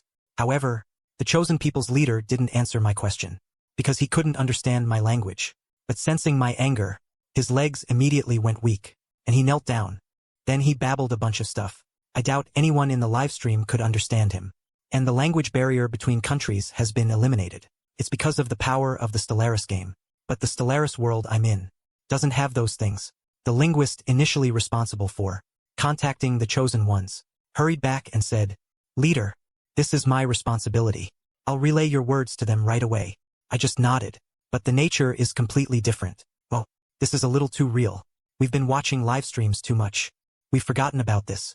Languages in the Stellaris world are not mutually intelligible. The National Fortune game live streams have that ability. But if we completely win and unify the language, then the Stellaris world wouldn't be very realistic. So, through the linguist translation, that's how I was able to roughly convey what I just said. We're the heresy. We are the heresy. There must be some kind of misunderstanding. I never said anything like that, right? Never said it. It's my fault for not managing my subordinates properly. About to cry loudly. The chosen people's leader is wearing a mournful face. Where is the leader's presence? Killing them directly like this is too easy on them. Since they are guilty, let them atone for their sins. Head to their homeworld. Convert their entire population into slave laborers. Let them mine the resources of the heavy neutron star system. Build new colossal flagships. Neutron sweep. Let these heretics admire our power. Build our new wonders. They are now slave laborers in the colossal shipyard. But after the neutron sweep is completed, erase them with the neutron sweep. And then, transfer them to the Afterlife Employment Center. Continue to work for us and atone for their sins. Mysterious. Zhao Shuliang is also radiating light. The viewers in the male streamer's broadcast room, after hearing Lin Maheng's plan, were all numb. Damn. Lin Maheng is truly a living king of hell. This is truly worse than death. To be a black slave mining resources from your own star system, personally building the colossal that will kill you, and after death you still have to go to the Afterlife Employment Center. Continue to be a workhorse. Just listening to it makes my scalp crawl. But this is all their own doing. Saying other things would have been fine. But they just had to say that Lin Maheng and his people are heretics. They really don't know what death is. In the Stellaris world, Zhao Shui immediately went to arrange the execution of the mission I assigned. Then I called Chief Scientist Ran Xiu for a private talk. In the future, we will inevitably come into contact with all kinds of civilizations. At that time, diplomatic language would be a huge obstacle. If every civilization had to send scientists to research languages, the efficiency would be too low, and we wouldn't be able to express our true feelings in a timely manner. Lin Maheng is right. Ran Xiu strongly agreed. Just as he was about to suggest his preliminary plan, Lin Maheng spoke first. Can you imagine? When we first come into contact with a disgusting and ugly civilization, we can't even curse them out in time, with the most vicious and filthy language, and have these ugly heretics completely understand. Maheng, you're a soldier on the front lines. Don't you feel stifled? Especially since our great expedition era has just begun. This matter is urgent. Our soldiers on the front lines definitely need this urgently. So, my requirement for you is to completely solve this problem in the upcoming latest generation of gold and silver potions. If you don't know how to swear, then go collect all the vicious words aimed at hybrid heretics. Remember, greetings commonly used among humans, like, how are you, cannot be used on hybrid heretics, because the context is wrong. Lin Mahing said earnestly. Lin Mahing said earnestly, bewildered. Ran Qiu looked astonished, and somewhat honored, because this could be considered the leader's indirect first time using such language to scold him. In a sense, he is also the only one among the 14 billion humans to receive such an honor. If he still had a mother, she might also feel very honored, but such thoughts only flashed through his mind. That's disrespectful to my mother. Meanwhile, in the Blue Star livestream, the audience members who were eating and drinking almost choked on my words. That was a little too vulgar, wasn't it? I almost forgot. Lin Maheng is a native of our dragon country. How could he not know these choice phrases? Besides, it's just Rancho here. No other nationals are present. No need to worry about setting a bad example. Tell it like it is. Lin Maheng's words make a lot of sense. To see a heretic and not be able to curse them? What kind of example is that? Killing them is one thing, but not even being able to humiliate or verbally abuse them. Then killing them isn't satisfying enough. Lin Maheng is the figurehead, he can be more elegant. But the soldiers on the front lines of the great expedition, it's rare to see Lin Maheng being so down-to-earth. Isn't he usually down-to-earth enough? More like down to the underworld, am I right? After Rancho left, Zhao Shui finished assigning the tasks, and came back to my side. After initially dealing with the Chosen, I mobilized everyone again. The great expedition has officially begun. A Colossus base, the Star Devourer, headed straight for the Titans. 20,000 strategic ships, 200,000 escort ships, were divided into 4 routes. Each Titan battleship was equipped with 2,000 strategic ships and 20,000 escort ships for protection.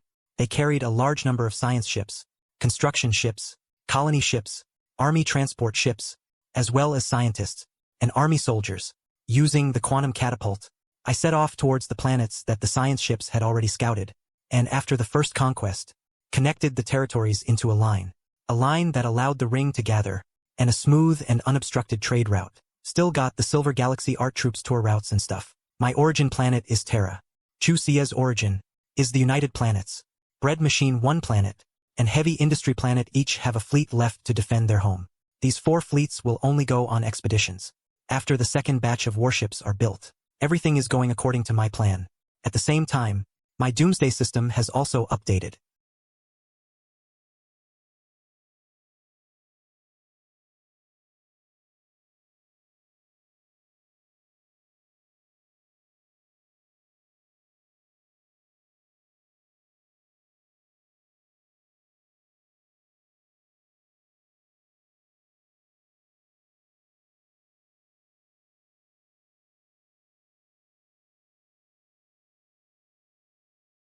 Oh, a brand new deterrence template. My eyes lit up. This is a good thing. That way, the methods of my deterrence, perhaps, can become more diversified. But this level 6 Doomsday Shop is quite valuable. This is also the real reason I decided to launch the Great Expedition. Most of the garbage civilizations can only provide 1,000 points of deterrence. Occasionally, there are stronger ones. The highest is only 10,000. As for special civilizations, they're still too few in the end. Most of the famous ones are still too strong for me to provoke or defeat. For example, the L cluster, I didn't dare to open it, because I can't guarantee it'll open up. Something like Little Hui making a small profit of 5,000 years. What if it's some kind of Grey Tempest? That could be the end of everything. In the Stellaris game, the Grey Tempest is at least a 50k fleet size. But 50k is the game's algorithm. Now it's the real Stellaris world. Based on my own fleet's estimates, I estimate this Grey Tempest is at least a 500,000 strong fleet. My current strength is far from enough. Level 6 Doomsday Shop refreshes with 100,000 deterrence points. Black Hole Condensate Armor, 500,000 points. A massive reservoir calculation system. It uses intricate cables, conduit pipes and life support pods to connect tens of thousands of sentient beings, including organics or synthetics, to each other. Sky-piercing Divine Weapon, 500,000 points. A weapon that can trigger a star's supernova. A terrifying weapon that could directly destroy an entire star system. Psionic Moon Circle Engine, 200,000 points. A type of psionic jump drive. Utilizes the psionic energy emitted by the crew to allow the ship to traverse the spatial structure of reality, instantly jumping across extremely long distances. Besides being at 100,000 points, as a freely mobile space base of unprecedented size, the main carrier ship can elevate offensive operations to a whole new level. outstanding coalescent lacquer, and swift sky divine weapon. I'm a little surprised. It's a shame it costs 500,000 points. I can't afford it right now. Moreover, even if I could afford these things, even if I could afford them, my current resources couldn't sustain them. I'm not in a hurry. What I need now is to acquire more deterrence. I continue to check the level 6 production. This time, level 6 production only has 4 items. It's because there's one more. Ascension perk. Ascension perk. Refreshes once for 100,000 points. Lighter than air. 500,000. Opens the psionic ascension path. Only a small part of the potential within us is developed and used. Within our species, only a few individuals are currently able to manipulate the power of psionics. Sure enough, it's another 500,000. If this grand expedition goes smoothly, I should be able to afford it. I'm not in a hurry to buy from the level 6 store. The level 5 store is already 50% off. For example, the Planet Burst Heavenly Star level Colossus weapon is already a dirt cheap price of 5,000 points. This makes me quite satisfied. The main difference between level 5 and level 6 is blowing up planets versus blowing up stars. Current stage. Enough to create a bunch of planet busters. After traveling for a long time, news arrives from the front lines, reporting the discovery of an elven civilization. This civilization consists entirely of asexual females. They worship the Eater of Heaven ritual, possessing psychic powers, and their high priestess can even traverse the void with her physical body. One chance per research ship. The expeditionary force regards them as a gift to me, but they don't know how to make them willingly submit. Don't refresh the level 5 shop. Roll for Chosen 1, Colossus Peacebringer and Divine Judgment. The latter fires a psychic ray to alter faith. Exchange them all. Chosen 1 takes effect. Vast psychic energy surges into the body, able to traverse the void with one's physical body. Crushed a frigate with psychic pressure. Then crushed a strategic cruiser. Without psychic shields for protection, they're practically useless against psychic power. If there were no psychic shields, I could completely bypass the enemy ship's shields and kill the crew individually through their armor, instantly teleporting inside the enemy ship to decapitate. Psychic power also has strict level divisions. God, Upper Overlord, Void Gazers Low Rain, Reincarnations among Ends. God level 5 Great Overlords can be sought and taken, Law of Life etc. God 1, Small Overlord, including Void Law and Twilight's Phantasm etc. God 2 Chosen 1, God Chosen Censor, God 3 Psychic Envoy, God 4 Psychic Adept, God 5 Psychic Previous Life, and I am the first person under God 2 Overlord. And I granted Su Wanqing the power of a Psychic Envoy. Su Wanqing uses psychic power. I can also blow up the moon. The moon isn't your limit. I had Su Wanqing organize the creation of the Celestial Judgment Colossus. I myself, in the Heavenly Dragon, headed straight for the Elven civilization. After the power of the Heavenly Dragon's psionic abilities, the Heavenly Dragon's speed increased dramatically. Arriving in an instant, I used psionic concealment and observational divine arts, and immediately discovered the truth. The divine art was an unowned evolution device and converter, drawing the purest psionic energy from the shroud, rejecting evil and violent psionic energy. After accumulating to a certain extent, it would condense into a psionic infant. The psionic infant also rejects other psionic energy due to its purity, resulting in extremely slow growth. Then wouldn't I just become a god? I released the chosen goblin's psionic energy. The entire elven civilization trembled. Do you want power? My voice echoed in the minds of all the elves.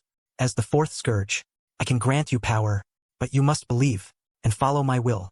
I will place a mark on your souls. I will know if there is any dissent. High Priest Jia Yu agreed without hesitation. A group of elves opened their souls. I placed a mark on each elf soul.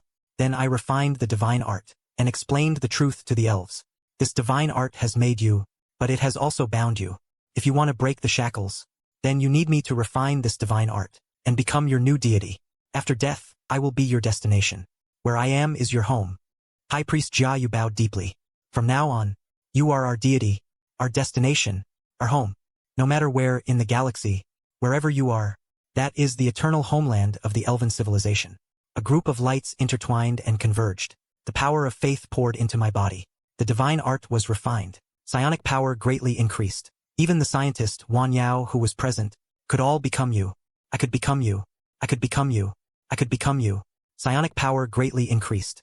Even the scientist, Wan Yao, who was present, ate the whole thing. Jia Yu asked a serious question. Divine power has merged with you. What should we do about our population? In the past, star elves were all born through praying to divine power. Wan Yao stepped forward. You can refer to human reproduction methods. Lord God, you are now their divine power, and also a man. Jiayu asked naively, can just one of our elves do it?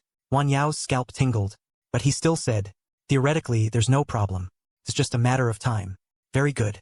Wan Yao, your position has been revoked by me. Your mission is to give these elves relevant knowledge and personally demonstrate when the time comes. I deliberately scared him. Is there such a good thing? Can I really do it? Wan Yao's eyes lit up. Instead, I was silent. Not only did I not scare him, but I accidentally rewarded him again. Soon, under Wan Yao's popular science, 100 million elves were greatly shocked. Okay. My Dureg holiday. At the Elf Civilization High School, 100 million elves became the perfect crew for the fleet's psionic lunar engines. I picked 100 elves to keep by my side. Each link configured 1 million elven souls. That's also the top university. Psionic resonance method. Then I appointed Jiayu as the planet's governor, Wan Yao as the star prison, person in charge of psionic research, human expeditionary force. Wiped out hundreds of transplanetary marquises. All the alien civilizations in the galaxy. Jointly established the Star Sea Alliance Commonwealth, covering thousands of transplanetary planets. Defining the Human Federation as a galaxy-wide natural disaster. Worried about the players from various countries.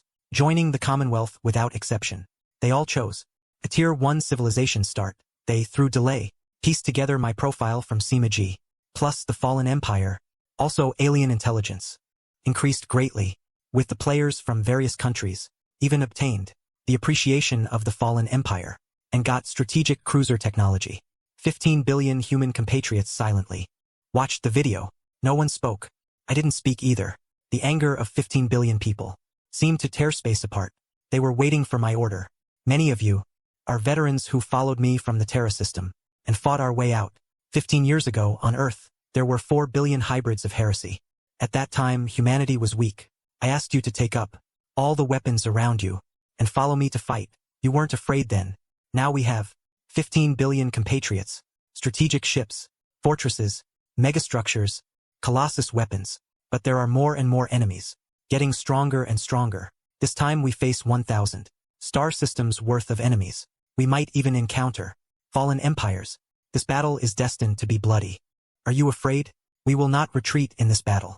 I, as the supreme leader of the Human Federation, officially declare all-out war on the entire galaxy. Whether it be heretics, fallen empires, or any other powerful beings, all will be targets of this war. No exceptions. This time, we will completely incinerate the galaxy. After declaring total war, I accumulated my deterrence to 500,000, and conversed with the Skyfire divine weapon. It can trigger stars to go supernova, an ultimate weapon that destroys entire star systems. At the same time, I purchased the Ascension perk to unlock the Psionic Ascension path. The Psionic breakthrough directly approached the minor overlord level. Then, I exchanged for the prominent spirit link machine, connecting the brains of hundreds of millions of natives on the power-generating planet into a supercomputing network. The speed of scientific research underwent a qualitative change. Then, in the second stage of the Great Expedition, I divided my forces into 3 routes. Grand Marshal Shuai's main fleet advanced head-on. Zhua Anqing only uses the Celestial Judgment Colossus to perform soul alterations on civilizations suitable for conquest. Zhao Shuai, along with Zhu Qi's trade fleet, used starfish canned food to disintegrate the enemy's economy. The Galactic Art Troupe took the Celestial Dragons and Bunker Celestial Stars on tour. First, to spread the art of the Human Federation. Second, to assist the fleet in suppressing civilizations. And third, to blow up planets into mines. To facilitate mining by slave laborers. Triple win. The Star C1 End Common Body is actively connecting. The 500,000 strong Allied forces counterattacked. I had the fleet retreat within the quantum slingshot's range. The Skyfire divine weapon aimed at the Allied forces. Gathered star at the center of the star system. A power beyond imagination, injecting the star's core. The star's surface expanded violently. Radiation increased tenfold. Then a supernova erupted. The entire star system was annihilated in light and fire. 500,000 coalition warships, along with all the planets in the star system, satellites, and asteroids, were all turned to dust in the supernova's hunt. The Star Sea Commonwealth's affiliated fleet evaporated in an instant. This scene, through reconnaissance ships, spread throughout the galaxy, and also alerted ancient beings from their slumber. For fallen empires awakened simultaneously. They were the galaxy's oldest civilizations, with technology far surpassing the younger empires. Each fallen empire possessed at least 20 strategic cruisers, and thousands of strategic ships, and the reasons for their awakening varied. Some sensed the heaven-burning divine weapon, desecrating the star. Some were disturbed by psionic fluctuations. Some simply because the galactic power structure was broken. But the goal was only one: the Interstellar Federation. They jointly issued an ultimatum: unconditionally surrender within 6 months, hand over all megastructures and colossus weapons, or face judgment, or face a war of annihilation. We can't win. The combat power of each strategic cruiser is equivalent to 100 of our strategic ships. For added together, 80 strategic cruisers and 12,000 strategic ships, we can use a quantum-based at-will distribution mechanism. They are scattered in 4 directions of the galaxy. Gathering will take some time. Not enough. Their technology far surpasses ours. It would be difficult to win even in a one-on-one fight. Moreover, the shroud is also becoming unstable. Several minor overgods have already noticed me. One overgod, called the Golden Dream, even tried to invade my consciousness. I need 3 months to give me time. I made a decision no one expected. I personally entered the Shivering Dream Realm to devour a lesser overgod. Since the dawn of the galaxy, no one from the real world has ever proactively attacked the gods of the Shivering Dream Realm. If successful, my psionic power will break through to the greater overgod level. If I fail, I'm looking at you, Su Wanqing. You'll take over for me. Like this, when you're a worker, it'll excite you anywhere in the galaxy. Being with the Celestials is the ultimate life. The Shivering Dream Realm isn't the real world. Going there with reality is useless. Only psionic power can fight there. You'll be back.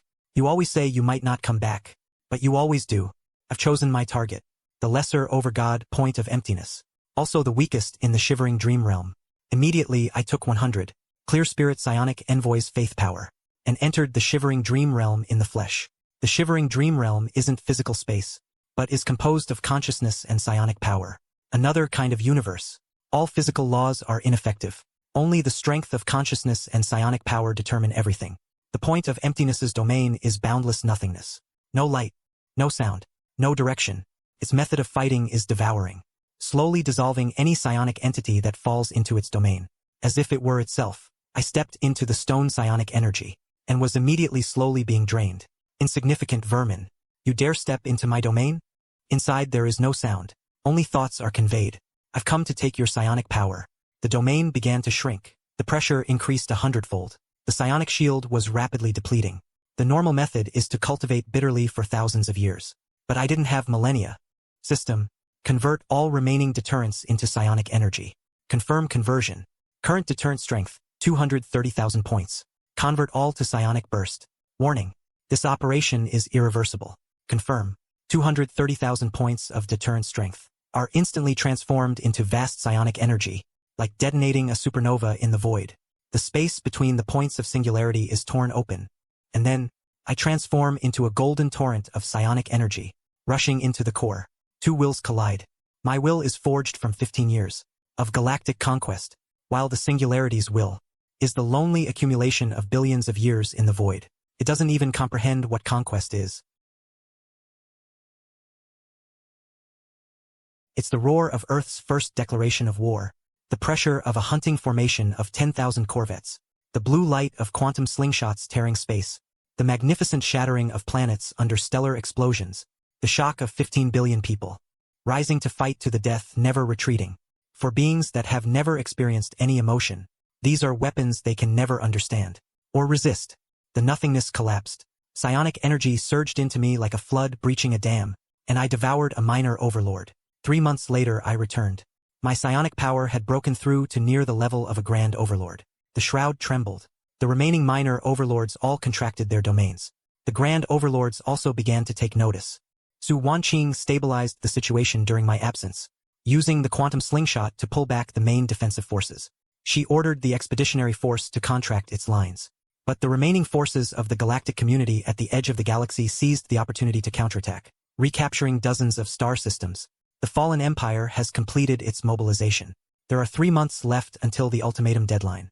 I addressed all of humanity. I'm back. And I've brought back something good. I disappeared for 3 months. In these past 3 months I did something. I killed a god, an overlord in the void, one of those entities worshipped as gods by countless civilizations. I personally devoured one of them. From this day forward, I am the god of the void. Currently, for fallen empires are approaching. They gave a 6-month surrender deadline. Now only 3 months remain. My answer is, they are not worthy. 3 months of frantic operation. Devouring the minor overlord's psionic energy. Mass-producing 1,000 psionic masters. Equipping each Titan with a psionic lunar transfer engine. Transforming the void domain of the hollow point chain into a human psionic fortress. To intercept the void invasion, the singularity condenser operates at full power. Composed of trillions upon trillions of brain ends, a superquantum computing network breaks through psionic shield technology, not only resisting physical attacks, but also shielding against psionic intrusions. Rancho completes the 4th-generation gene serum, extending lifespan by 2,000 years, and granting weak psionic perception. 3 months later, the human war machine reaches its peak. 30,000 strategic ships, fully equipped with psionic shields and spirit point reactors. 50 Titans, equipped with psionic lunar transfer engines. 3 quantum slingshots, covering 3 directions of the galaxy, shining as heaven-suppressing weapons. 5 planetary annihilators, 1 celestial judgment, 1 sky dragon, 1,000 psionic masters,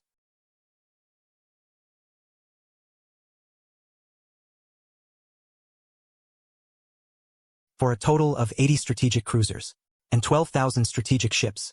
Technological humans are superior to ordinary humans, but the gap has narrowed significantly. I adopt a divide-and-conquer strategy. The quantum slingshot instantly teleports all main forces to the nearest fallen empire. 30,000 against 3,000. Absolute numbers crush everything. The first fallen empire crumbled within 6 hours. Psionic shields significantly reduce losses. Focused arc, full shield penetration. Directly attacking cruisers. Shining through the fallen empires. Prideful heavy armor. I personally took to the field, tearing apart the shields of 3 strategic cruisers with psionics. Yu Qian entered the command ship, beheading the imperial governor alone. The first fallen empire fleet was annihilated. The quantum catapult is activated again, teleporting to the second fallen empire. The enemy scattered their fleets, avoiding concentrated annihilation, but Yu Qian's psionic engine had abundant maneuverability far surpassing them. 50 Titans split into 10 groups to pursue, each group equipped with 3,000 strategic ships. Within 2 days, the third fallen empire attempted to retreat, sending down the heavenly troops to target their homeworld. Destruction. Unsurprisingly, they chose to surrender. The fourth was the Holy Ground Guardian, possessing psionic technology and the divine judgment colossus, worshipping the great beyond in the Shroud. This battle was the fiercest, two-front war between the Shroud and reality. The Holy Ground Guardian's psionic warriors clashed with the Human Federation's psionic empaths. Titans fought fiercely on the physical plane. The Human Federation lost 5,000 strategic ships and 300 psionic empaths. This is my greatest loss in 15 years. But I personally shattered the Holy Ground Guardian's Gith, a shard of Divinity's psionic core. Picking it up, the fleet sustained by psionics instantly collapsed. The Galactic War lasted a month. 3 fallen empires were annihilated. 1 surrendered. The Human Federation obtained all technological legacies. Just when everyone thought the galaxy was about to kneel to Human Federation rule, the true cataclysm descended. Gravity at the edge of the galaxy tore space, using fleets composed of countless gray nanomachines. No commander, no consciousness, only a program, to devour all matter, to replicate itself. Each warship devoured generates more. Each planet devoured generates a fleet. The first wave, 500,000 ships, grows exponentially. The Commonwealth factions at the edge of the galaxy are the first to be hit, completely consumed within 3 days. The alien civilizations that once clamored to destroy the Human Federation are as fragile as paper before the true calamity. The Grey Valley has no emotion, no fear, no desire, does not accept surrender, does not understand threats, will not negotiate. They only do one thing, and that is to devour. I immediately convened an emergency military meeting. The divine weapon of town and heaven can destroy star systems. But the Grey Valley is distributed throughout the edge of the galaxy. No concentrated target. Data analysis. Zero energy is ineffective against them. They have no consciousness, no soul. Jia Yu continued to add. Replication speed exceeds annihilation speed. In 6 months, the Grey Valley will exceed 10 million ships. Use planetary devastation to clear infected star systems one by one? Su Wanqing suggested. Too slow. Besides, we can't just blow up half the galaxy. Everyone fell silent. I stood alone in front of the floor-to-ceiling windows of the command center, looking at the stars outside the window. Conventional means cannot win. The only solution is to find the original code deep within the wormhole, which is also the original nanite machine. To rewrite it, although the Grey Valley storm seems disordered, there must be a source. To travel through the wormhole into the Grey Valley origin requires stronger protection than any warship. Also requires stronger destructive power than any weapon. The Doomsday system immediately popped up a new prompt. Galactic level Doomsday event detected. 4th Scourge special mission deployed. Terminate the Doomsday. Mission reward. Snag a free fundamental cosmic rule. Mission conditions. The Scourge host must personally end the Galactic Doomsday. Free cosmic rule. This is a domain that can only be touched when the Singularity Reactor development reaches its peak. Now, it's directly placed before me as a mission reward. But the condition is clear. I need to personally end it. This is insane.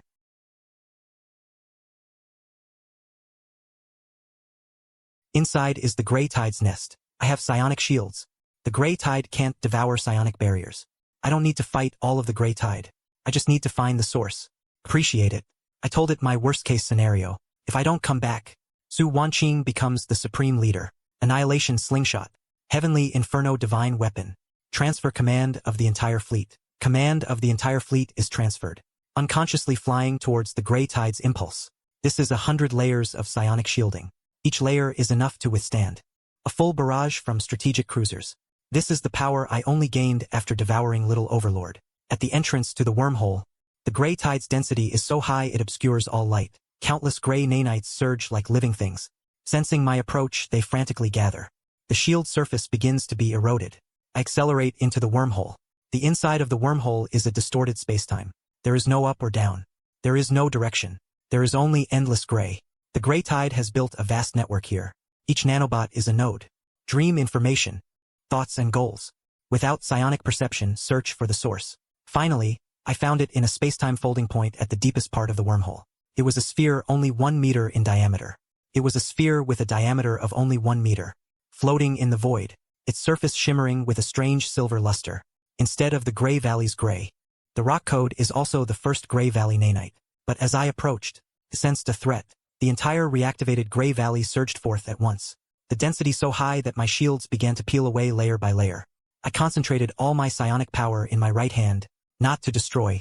If I destroyed the rock code, with the millions of Grey Valley warships replicated, they might become disordered nanites drifting everywhere, causing a greater disaster.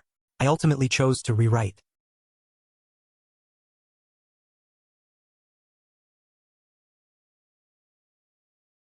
the underlying instructions of the nanites. 30 layers, 20 layers, 10 layers. I rewrote the core command, changing it from devouring all matter, and replicating itself to stopping, and returning to 0. At the same instant the last layer of shield shattered. I completed the rewrite. The primal rock code flickered, the silver turning blue. The altered command from the depths of the reactivation spread throughout the Grey Valley network, and across the galaxy. The Grey Valley fleets that remained devouring planets ceased their actions. The nanite factories that were replicating shut down. The Grey Valley vanguard advancing towards human territories slowed down, then began to decompose. They were disassembling themselves. Every nanite followed the planetary directive, recovering matter, returning everything they had devoured, shutting themselves down. The Grey Tide receded. The remnants of the devoured planets were released, though unrecognizable. But at least they were no longer being consumed. Grey Valley warships, one after another, disintegrated into silver dust, drifting slowly in space. The entire process lasted 7 days.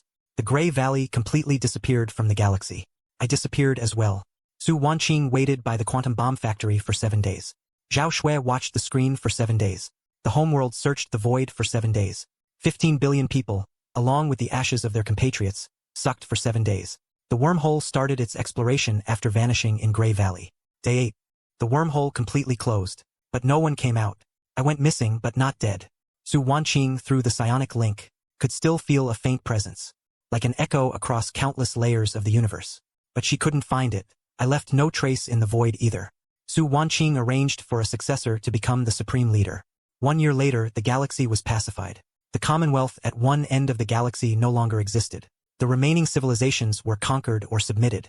The surrendered fallen empires became vassals. The silver powder left by the ashes was collected as a top-tier nanomaterial. The Human Federation officially ruled the galaxy. The quantum slingshot network spread to every corner of the galaxy. The Skyfire God weapon was sealed away as the ultimate deterrent. Divine judgment allowed the remaining alien civilizations to accept the Human Federation's order at a soul level. The universe gathered for trade. The network covers every star system. Zhao Shui became the Minister of Foreign Affairs. The Grand Marshal retired to Earth to grow flowers. Dyed blood Chi Su leads genetic and psionic research. The 5th generation of genetic medicine is under development. The well-known Elven Psionic Envoy became the most elite Special Forces unit. The cosmic gathering that illuminates the sky became the largest commercial organization in the galaxy. But everyone is waiting for me to come back. One day, 2 years later, Su Wanqing was handling affairs in the command center. The psionic link is weak. The sense of existence suddenly became clear. The space in the command center distorted. Not the blue light of a quantum slingshot. Not the flicker of an interstellar engine. But a phenomenon never seen before. The space rippled like water. Person walked out. It was me. And there was something indescribable in my eyes. That's the look of someone who's seen the birth and death of universes. The kind of gaze you'd only have. You're back. After the wormhole collapsed, I was trapped in a place that didn't belong to this universe. There were no stars there. No planets. No matter. Only the rules themselves. It took me 2 years to understand those rules. And then, I reached out my hand. A tiny orb of light appeared in my palm. Stars were born within it. Suns burned. Planets spun. Civilizations awakened and perished. I learned to rewrite them. A natural disaster is a natural disaster. I ended it. The system gave me a thought. You rewrote a fundamental rule of the universe. What did you rewrite? I chuckled softly. I rewrote entropy. The law of entropy. Every system in the universe moves from order to disorder. Stars will eventually die out. Civilizations will inevitably perish. The universe will inevitably succumb to heat death. It's one of the universe's most fundamental rules. Stars will never go out. Civilizations will no longer decline due to energy depletion. The lifespan of the entire universe has become infinite. We have unlimited time now to do everything we want to do. The command center door was pushed open. Zhao Shui, Grand Marshal, Ranqiu, Jiayu, Wanyao, Zhao Tian. One familiar face after another flooded in. The news spread quickly. They immediately returned. The communication channel erupted. The cheers of 15 billion compatriots came from every corner of the galaxy. I stood among them. I was reminded of 15 years ago, standing alone on the ruins of Earth, facing 4 billion enemies, remembering 10,000 never-before-seen ships arrayed for the first time, remembering Zhao Shui's tears when she found me after traversing the star sea for 10 years, remembering the blue light of the quantum slingshot tearing through space, remembering the magnificent shattering of planets under the meteor shower of the heavenly punishment, remembering within the virtual mirror, the desperate fight to the death with the point of emptiness, remembering in Grey Valley at the starting point, the fear and despair when the last layer of shield shattered, from a Class C civilization to the Lord of the Galaxy, from a mortal to nearly a god, from wired to wireless, only 15 years in a blink. The galaxy is just the beginning. I turned to face everyone. My voice clearly echoed throughout the entire galaxy. You say it's so big? Our journey has only just begun. Our journey has only just begun.